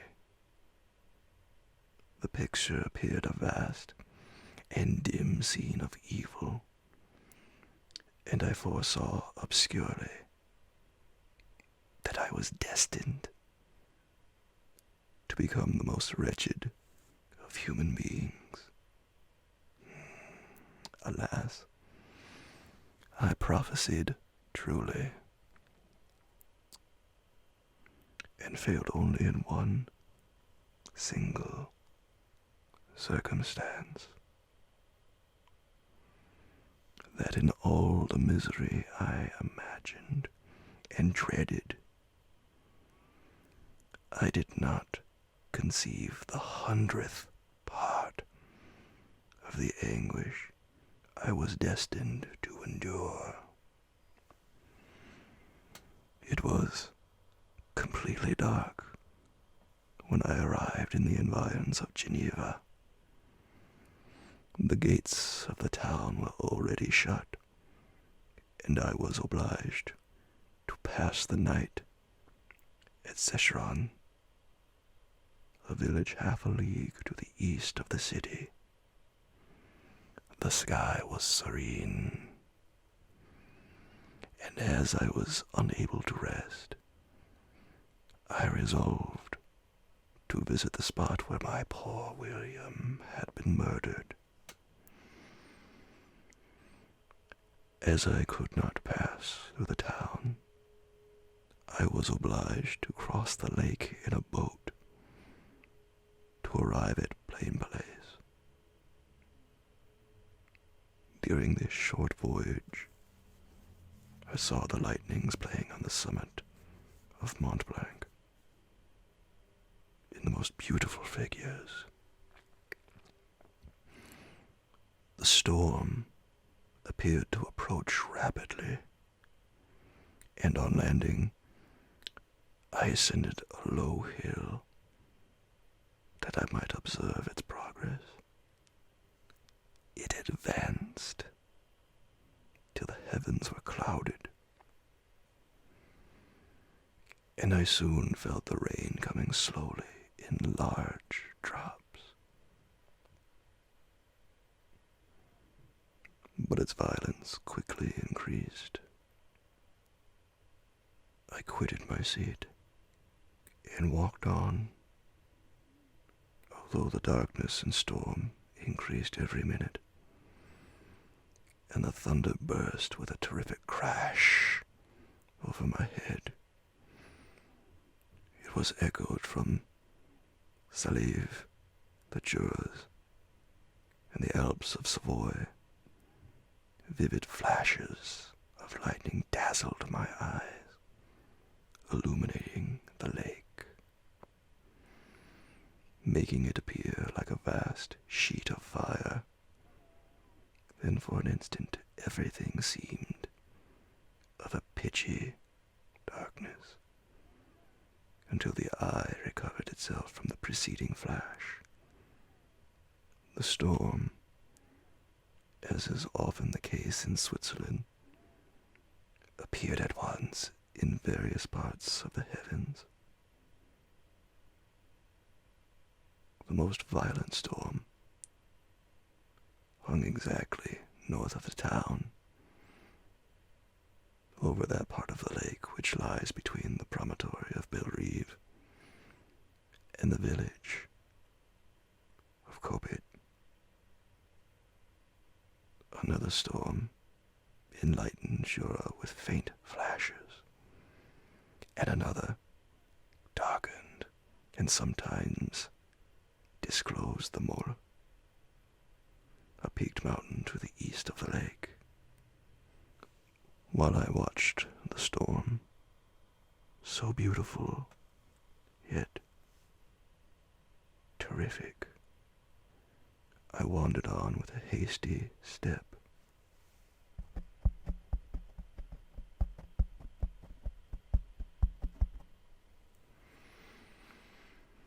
This noble war in the sky elevated my spirits.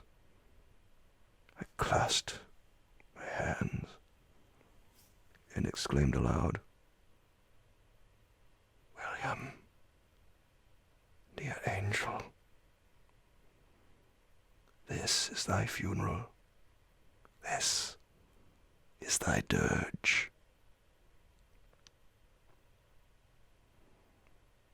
As I said these words, I perceived in the gloom a figure which stole from behind a clump of trees near me. I stood fixed, gazing intently. I could not be mistaken.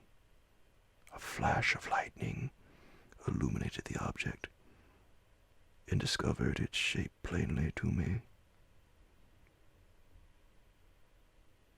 Its gigantic stature and the deformity of its aspect, more hideous than belongs in humanity, instantly informed me that it was the wretch, the filthy demon to whom I had given life. What did he there? Could he be? I shuddered at the conception. the murderer of my brother. No sooner did the idea cross my imagination than I became convinced of its truth. My teeth chattered.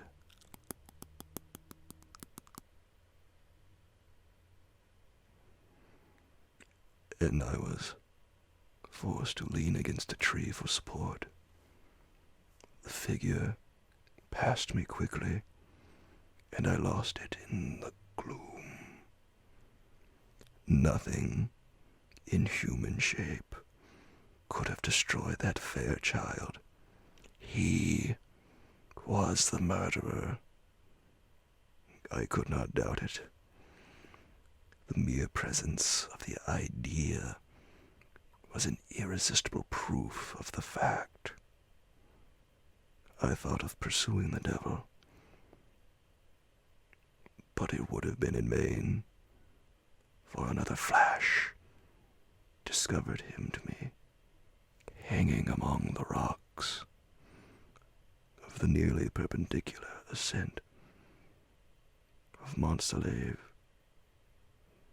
a hill that bounds Plain-Palais on the south. He soon reached the summit and disappeared. I remained motionless. The thunder ceased, but the rain still continued, and the scene was enveloped in impenetrable darkness. I resolved in my mind the events which I had until now sought to forget. The whole train of my progress towards the creation, the appearance of the work of my own hands, alive at my bedside, its departure. 2 years had now nearly elapsed since the night on which he first received life. And was this his first crime?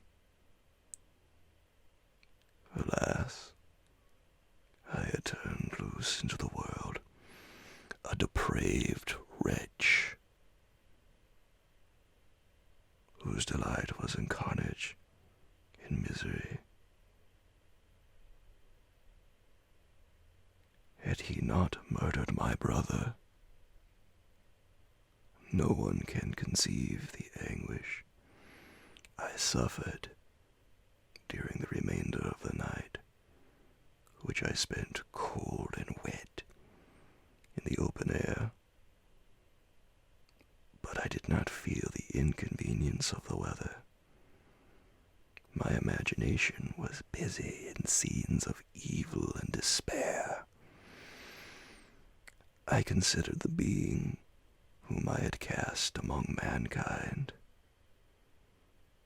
and endowed with the will and power to effect purposes of horror, such as the deed which he had now done. Nearly in the light of my own vampire, my own spirit let loose from the grave and forced to destroy all that was dear to me. Day dawned, and I directed my steps towards the town.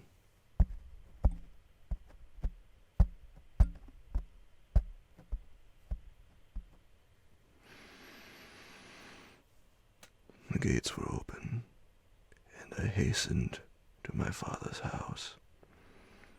My first thought was to discover what I knew of the murderer and cause instant pursuit to be made. But I paused when I reflected on the story that I had to tell. A being whom I myself had formed and endued with life had met me at midnight among the precipices of an inaccessible mountain. I remembered also the nervous fever with which I had been seized just at the time that I dated my creation, and which would give an air of delirium to a tale otherwise so utterly improbable. I well knew that if any other had communicated such a relation to me, I should have looked upon it as the ravings of insanity. Besides, the strange nature of the animal would elude all pursuit, even if I were so far credited as to persuade my relatives to commence it. Besides, of what use would be pursuit? Who could arrest a creature capable of scaling the overhanging sides of Mont Saleve? These reflections determined me, and I resolved to remain silent. It was about 5 in the morning when I entered my father's house. I told the servants not to disturb the family, and went into the library to attend their usual hour of rising. 6 years had elapsed, passed as a dream, but for one indelible trace, and I stood in the same place where I had last embraced my father before my departure for Ingolstadt. Beloved and respectable parent, he still remained to me. I gazed on the picture of my mother, which stood over the mantelpiece. It was a historical subject, painted at my father's desire, and represented Caroline Beaufort in an agony of despair, kneeling by the coffin of her dead father. Her garb was rustic, and her cheek pale, but there was an air of dignity and beauty that hardly permitted the sentiment of pity. Below this picture was a miniature of William, and my tears flowed when I looked upon it. While I was thus engaged, Ernest entered. He had heard me arrive, and hastened to welcome me. He expressed a sorrowful delight to see me. "Welcome, my dearest Victor," said he. "Ah, I wish you had come 3 months ago, and then you would have found us all joyous and delighted. But now we are unhappy, and I am afraid tears instead of smiles will be your welcome. Our father looks so sorrowful. This dreadful event seems to have revived in his mind his grief on the death of Mamma. Poor Elizabeth is also quite inconsolable." Ernest began to weep as he said these words. "Do not," said I, "welcome me thus. try to be more calm, that I may not be absolutely miserable the moment I enter my father's house after so long an absence. But tell me, how does my father support his misfortunes? And how is my poor Elizabeth?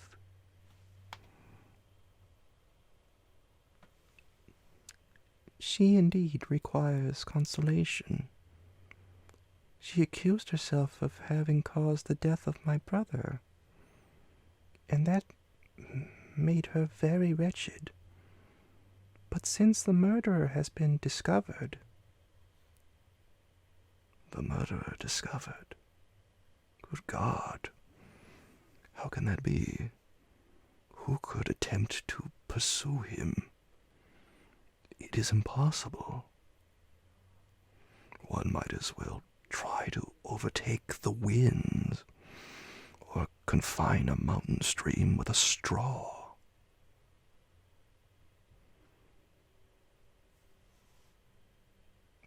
I do not know what you mean, but we were all very unhappy when she was discovered. No one would believe it at first, and even now Elizabeth will not be convinced, notwithstanding all the evidence. Indeed, who would credit that Justine Moritz, who was so amiable and fond of all the family, could all at once become so extremely wicked? Justine Moritz. Poor, poor girl. Is she accused? But it is wrongfully. Everyone knows that. No one believes it, surely, Ernest.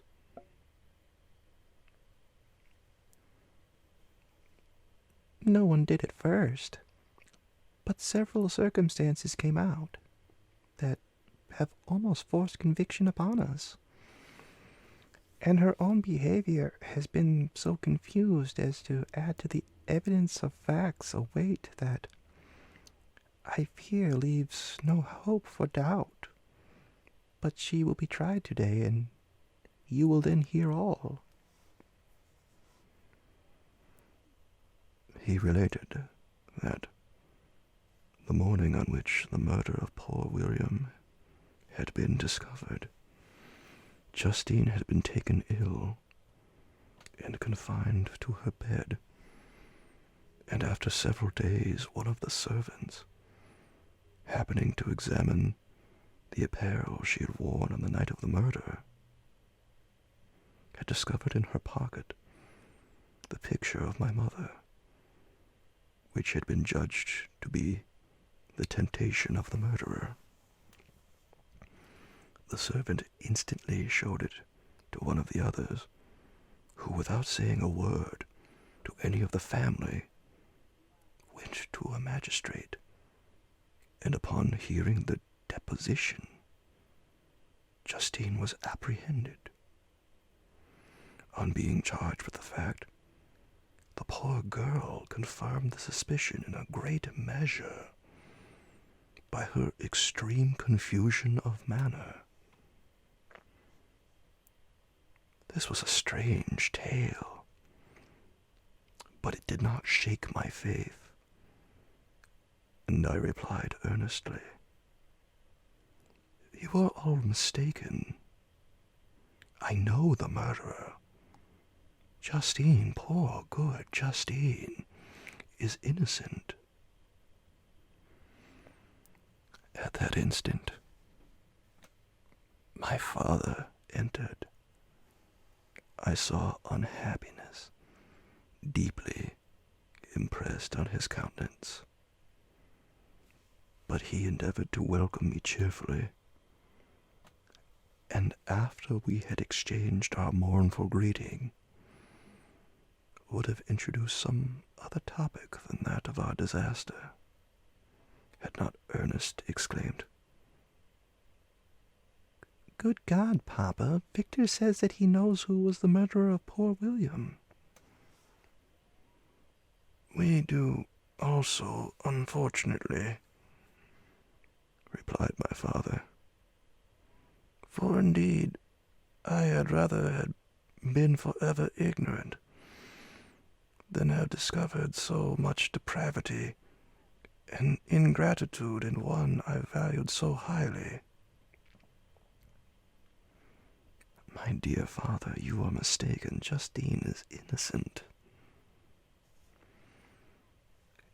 If she is, God forbid that she should suffer as guilty. She is to be tried today. And I sincerely hope, that she will be acquitted. This speech calmed me. I was firmly convinced in my own mind that Justine, and indeed every human being, was guiltless of this murder. I had no fear, therefore, that any circumstantial evidence could be brought forward strong enough to convict her. And in this assurance, I calmed myself, expecting the trial with eagerness, but without prognosticating an evil result. We were soon joined by Elizabeth. Time had made great alterations in her form since I had last beheld her 6 years before. She had been a pretty, good-humored girl whom everyone loved and caressed. She was now a woman, in stature and expression of countenance, which was uncommonly lovely. An open and capacious forehead gave indications of a good understanding, joined to great frankness of disposition. Her eyes were hazel and expressive of mildness, now through recent affliction allied to sadness. Her hair was of a rich, dark auburn, her complexion fair, and her figure slight and graceful. She welcomed me with the greatest affection. Your arrival, my dear cousin, said she, fills me with hope. You perhaps will find some means to justify my poor guiltless Justine. Alas, who is safe if she be convicted of crime? I rely on her innocence as certainly as I do upon my own. Our misfortune is doubly hard to us. We have not only lost that lovely darling boy, but this poor girl, whom I sincerely love, is to be torn away by even a worse fate. If she is condemned, I shall never know joy more. But she will not, I am sure she will not. And then I shall be happy again, even after the sad death of my little William. She is innocent, my Elizabeth, said I, and that shall be proved. Fear nothing, but let your spirits be cheered by the assurance of her acquittal.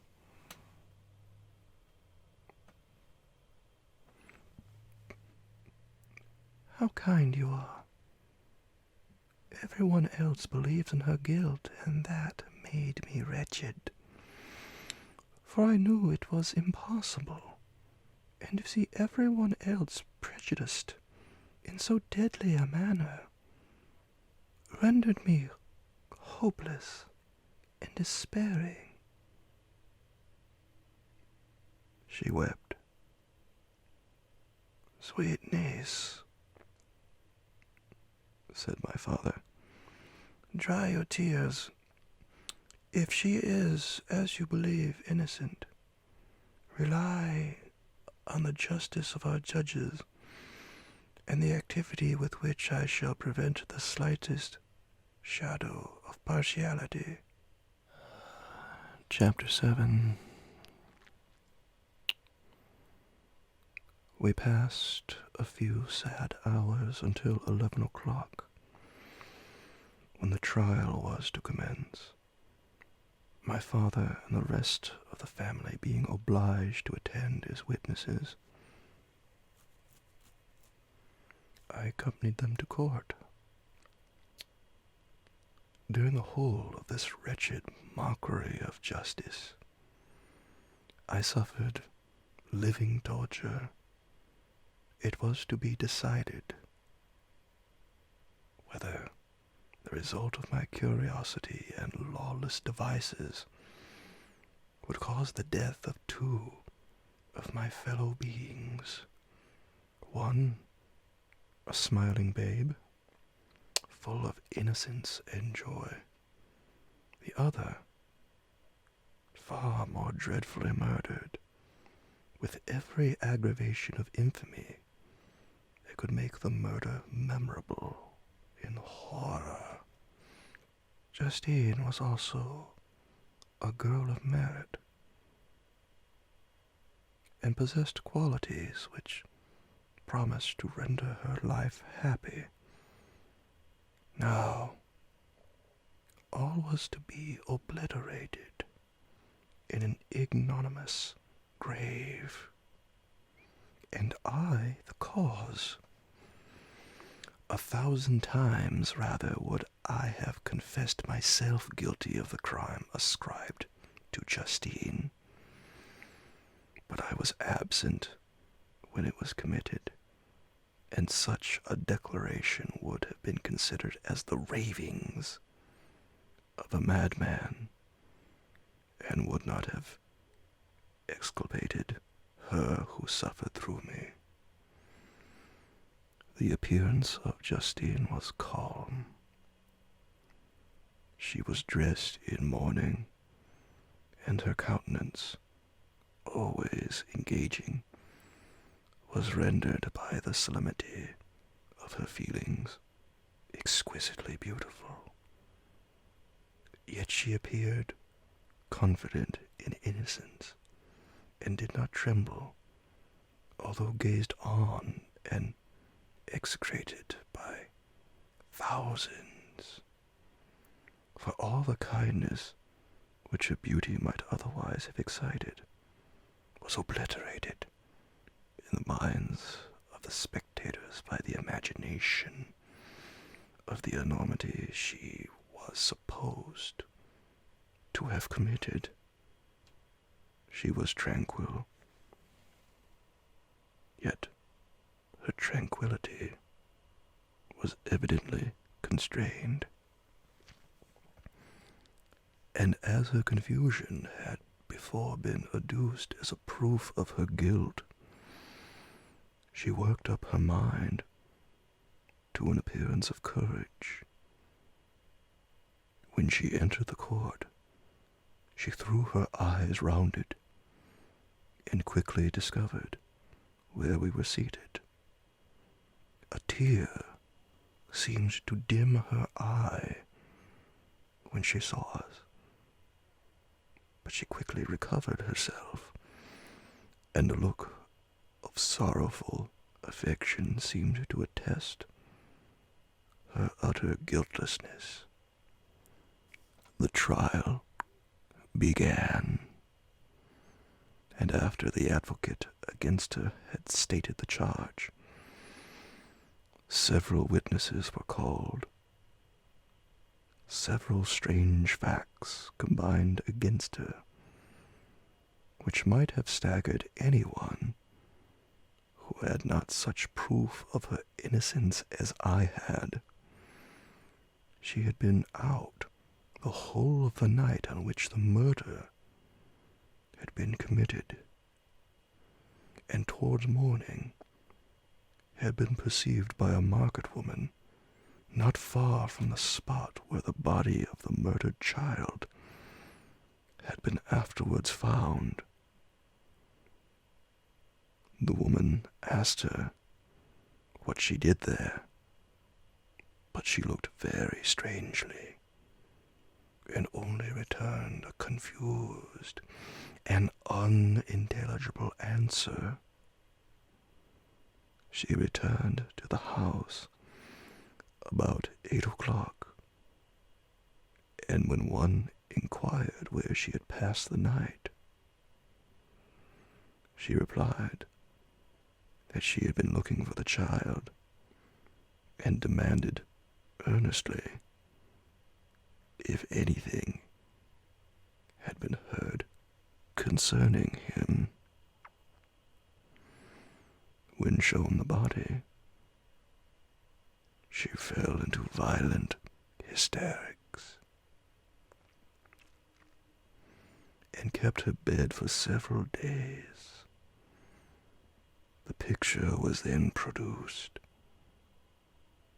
which the servant had found in her pocket, and when Elizabeth, in a faltering voice, proved that it was the same which an hour before the child had been missed, she had placed round his neck, a murmur of horror and imagination filled the court.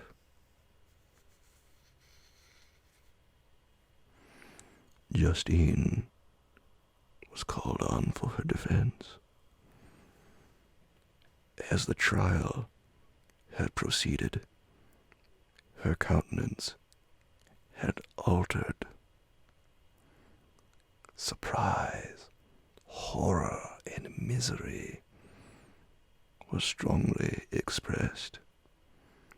Sometimes she struggled with her tears, but when she was desired to plead, she collected her powers and spoke in an audible, though variable voice. "God knows," she said, "how entirely I am innocent. But I do not pretend that my protestation should acquit me. I rest my innocence on a plain and simple explanation of the facts which have been adduced against me, and I hope the character I have always borne will incline my judges to a favorable interpretation, where any circumstance appears doubtful or suspicious." She then related that, by the permission of Elizabeth, she had passed the evening of the night on which the murder had been committed at the house of an aunt at Chenier, a village situated at about a league from Geneva. On her return, at about 9 o'clock, she met a man who asked her if she had seen anything of the child who was lost. She was alarmed by this account, and passed several hours in looking for him. When the gates of Geneva were shut, and she was forced to remain several hours of the night in a barn belonging to a cottage, being unwilling to call up the inhabitants, to whom she was well known, unable to rest or sleep, she quitted her asylum early, that she might again endeavor to find my brother. If she had gone, near the spot where his body lay, it was without her knowledge. That she had been bewildered when questioned by the market woman was not surprising, since she had passed a sleepless night, and the fate of poor William was yet uncertain. Concerning the picture, she could give no account. I know, continued the unhappy victim, how heavily and fatally this one circumstance weighs against me. But I have no power of explaining it, and when I have expressed my utter ignorance, I am only left to conjecture concerning the probabilities by which it might have been placed in my pocket. But here also I am checked. I believe that I have no enemy on earth, and none would surely have been so wicked as to destroy me wantonly. Did the murderer place it there? I know of no opportunity afforded him for so doing. Or, if I had, why should he have stolen the jewel to part with it again so soon? I commit my cause to the justice of my judges, yet I see no room for hope. I beg permission to have a few witnesses examined concerning my character, and if their testimony shall not overweigh my supposed guilt, I must be condemned, although I would pledge my salvation on my innocence.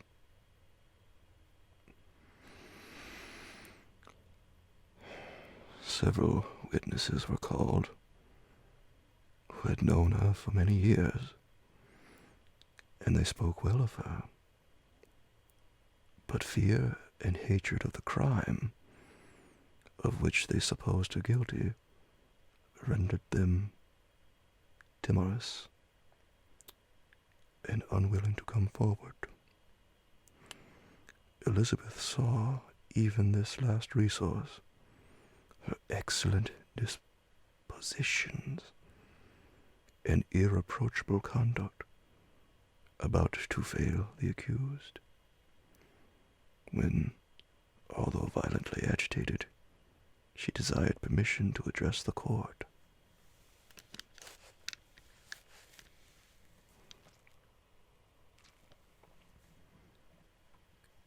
I am, said she, the cousin of the unhappy child who was murdered, or rather his sister.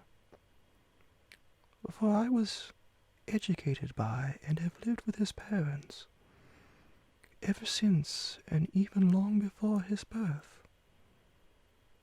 It may therefore be judged indecent in me to come forward on this occasion. But when I see a fellow creature about to perish through the cowardice of her pretended friends, I wish to be allowed to speak, that I may say what I know of her character. I am well acquainted with the accused. I have lived in the same house with her, at one time for 5, and at another for nearly 2 years. During all that period, she appeared to me the most amiable and benevolent of human creatures. She nursed Madame Frankenstein, my aunt, in her last illness with the greatest affection and care, and afterwards attended my own mother during a tedious illness, in a manner that excited the admiration of all who knew her. After which she was again living in my uncle's house, where she was beloved by all the family. She was warmly attached to the child who is now dead, and acted towards him like a most affectionate mother. For my own part, I do not hesitate to say that, notwithstanding all the evidence produced against her, I believe and rely on her perfect innocence. She had no temptation for such an action as to the bauble on which the chief proof rests. If she had earnestly desired it, I should have willingly given it to her, so much do I esteem and value her. Excellent, Elizabeth. A murmur of approbation was heard, but it was excited by her generous interference, and not in favor of poor Justine, on whom the public indignation was turned with renewed violence, charging her with the blackest ingratitude.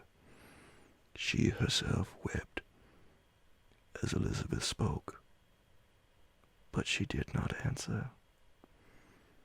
My own agitation and anguish was extreme during the whole trial. I believed in her innocence. I knew it. Could the demon who had, I did not for a minute doubt, murdered my brother, also in this hellish sport, have betrayed the innocent to death and ignominy? I could not sustain the horror of my situation, and when I perceived that the popular voice and the countenances of the judges had already condemned my unhappy victim, I rushed out of the court in agony. The tortures of the accused did not equal mine. She was sustained by innocence, but the fangs of remorse tore my bosom. I would not forego their hold. I passed a night of unmingled wretchedness. In the morning I went to the court. My lips and throat were parched. I dared not ask the fatal question, but I was known, and the officer guessed the cause of my visit. The ballots had been thrown. They were all black, and Justine was condemned. I cannot pretend to describe what I then felt. I had before experienced sensations of horror, and I have endeavored to bestow upon them adequate expressions. But words cannot convey an idea of the heart-sickening despair that I then endured. The person to whom I addressed myself added that Justine had already confessed her guilt. "That evidence," he observed, "was hardly required in so glaring a case, but I am glad of it. And indeed, none of our judges like to condemn a criminal upon circumstantial evidence, be it ever so decisive."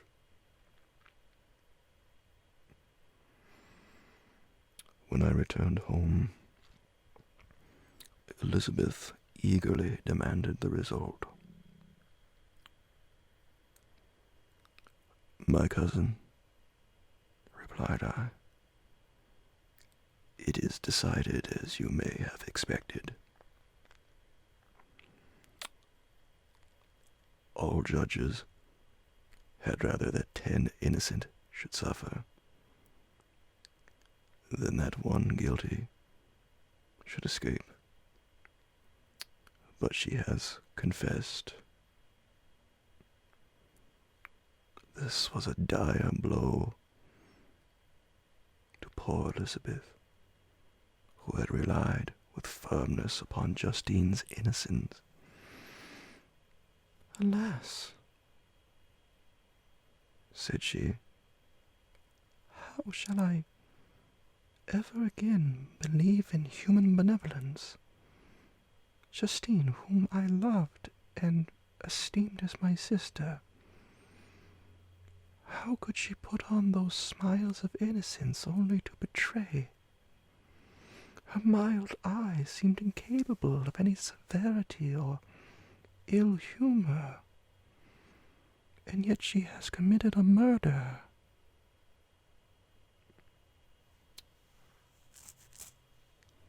Soon after we heard that the poor victim had expressed a wish to see my cousin. My father wished her not to go, but said that he left it to her own judgment and feelings to decide. "Yes," said Elizabeth. "I will go, although she is guilty, and you, Victor, shall accompany me. I cannot go alone."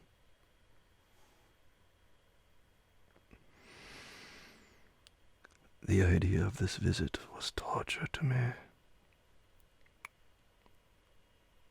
yet I could not refuse. We entered the gloomy prison chamber and beheld Justine sitting on some straw at the further end. Her hands were manacled, and her head rested on her knees. She rose on seeing us enter, and when we were left alone with her, she threw herself at the feet of Elizabeth, weeping bitterly. My cousin wept also. "Oh, Justine," said she, "why did you rob me of my last consolation? I relied on your innocence, and although I was then very wretched, I was not so miserable as I am now. And do you also believe that I am so very, very wicked? Do you also join with my enemies to crush me?" Her voice was suffocated with sobs. "Rise, my poor girl," said Elizabeth. "why do you kneel if you are innocent? I am not one of your enemies. I believed you guiltless, notwithstanding every evidence, until I heard that you had yourself declared your guilt.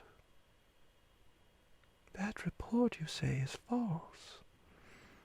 And be assured, dear Justine, that nothing can shake my confidence in you for a moment but your own confession." "I did confess, but I confessed a lie. I confessed that I might obtain absolution, but now that falsehood lies heavier at my heart than all my other sins. The God of heaven forgive me. Ever since I was condemned, my confessor has besieged me. He threatened and menaced until I almost began to think that I was the monster that he said I was. He threatened excommunication and hellfire in my last moments if I continued obdurate. Dear lady, I had none to support me. All looked on me as a wretch, doomed to ignominy and perdition. What could I do? In an evil hour, I subscribed to a lie, and now only am I truly miserable.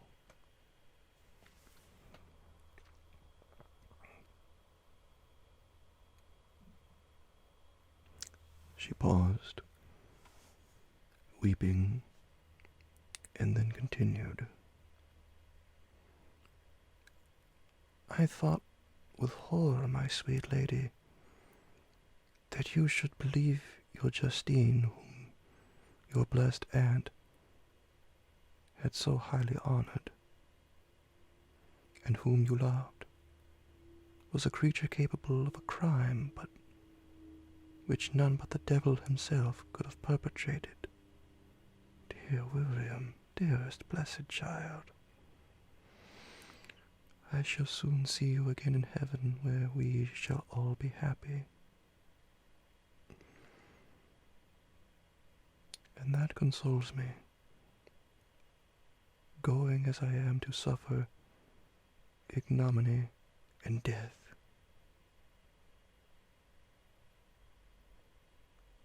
Oh, Justine, forgive me for having for one moment distrusted you. Why did you confess? But do not mourn, my dear girl. I will everywhere proclaim your innocence, enforce belief. Yet you must die. You, my playfellow, my companion, my more than sister. I never can survive so horrible a misfortune. Dear sweet Elizabeth, do not weep. You ought to raise me with thoughts of a better life, and elevate me from the petty cares of this world of injustice and strife. Do not you, excellent friend, drive me to despair.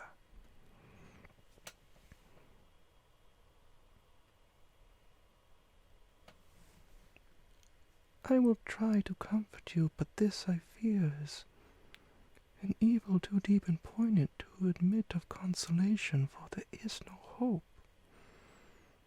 Yet heaven bless thee, my dearest Justine, with resignation, and a confidence elevated beyond this world. Oh, how I hate it,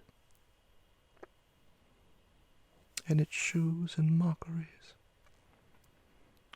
When one creature is murdered, another is immediately deprived of life in a slow, torturing manner. Then the executioners, their hands yet reeking with the blood of innocence, believe that they have done a great deed. They call this retribution. Hateful name. When that word is pronounced, I know greater and more horrid punishments are going to be inflicted than the gloomiest tyrant has ever invented to satiate his utmost revenge.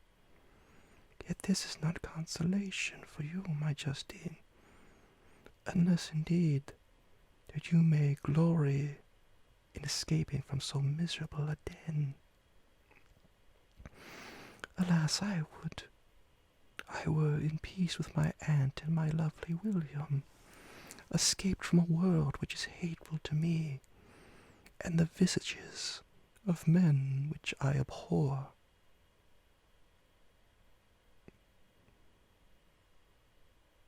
Justine smiled languidly.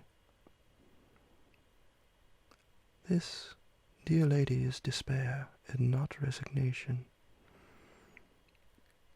I must not learn the lesson that you would teach me. Talk of something else, something that will bring peace and not increase of misery.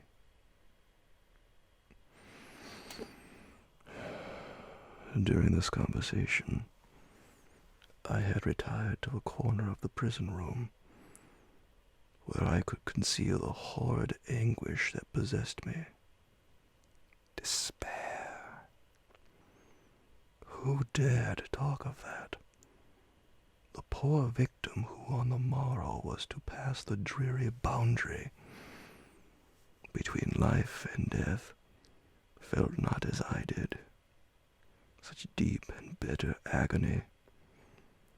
I gnashed my teeth and ground them together, uttering a groan that came from my inmost soul. Justine started. When she saw who it was, she approached me and said, "Dear sir, I believe you are very kind to visit me. You, I hope, do not believe that I am guilty." I could not answer. "No, Justine," said Elizabeth. "He is more convinced of your innocence than I was. For even when he heard that you had confessed, he did not credit it. I truly thank him. In these last moments I feel the sincerest gratitude towards those who think of me with kindness. How sweet is the affection of others to such a wretch as I am. It removes more than half my misfortune, and I feel as if I could die in peace, now that my innocence is acknowledged by you, dear lady, and your cousin." Thus, the poor sufferer tried to comfort others and herself. She indeed gained the resignation she desired. But I, the true murderer, felt the never-dying worm alive in my bosom, which allowed of no hope or consolation. Elizabeth also wept and was unhappy, but hers also was the misery of innocence, which like a cloud that passes over the fair moon, for a while hides, but cannot tarnish its brightness. Anguish and despair had penetrated into the core of my heart. I bore a hell within me which nothing could extinguish. We stayed several hours with Justine, and it was with great difficulty that Justine could tear herself away.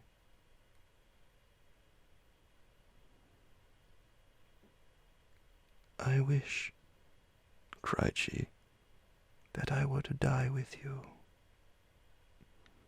I cannot live in this world of misery." Justine assumed an air of cheerfulness, while she with difficulty repressed her bitter tears. She embraced Elizabeth and said in a voice of half-suppressed emotion, "Farewell, sweet lady, dearest Elizabeth, my beloved and only friend.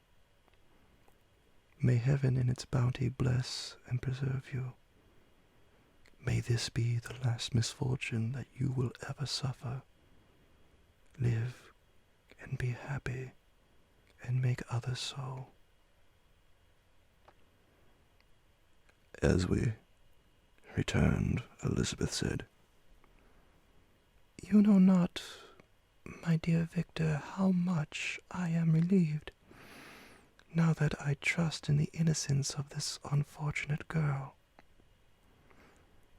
I could never again have known peace if I had been deceived in my reliance on her.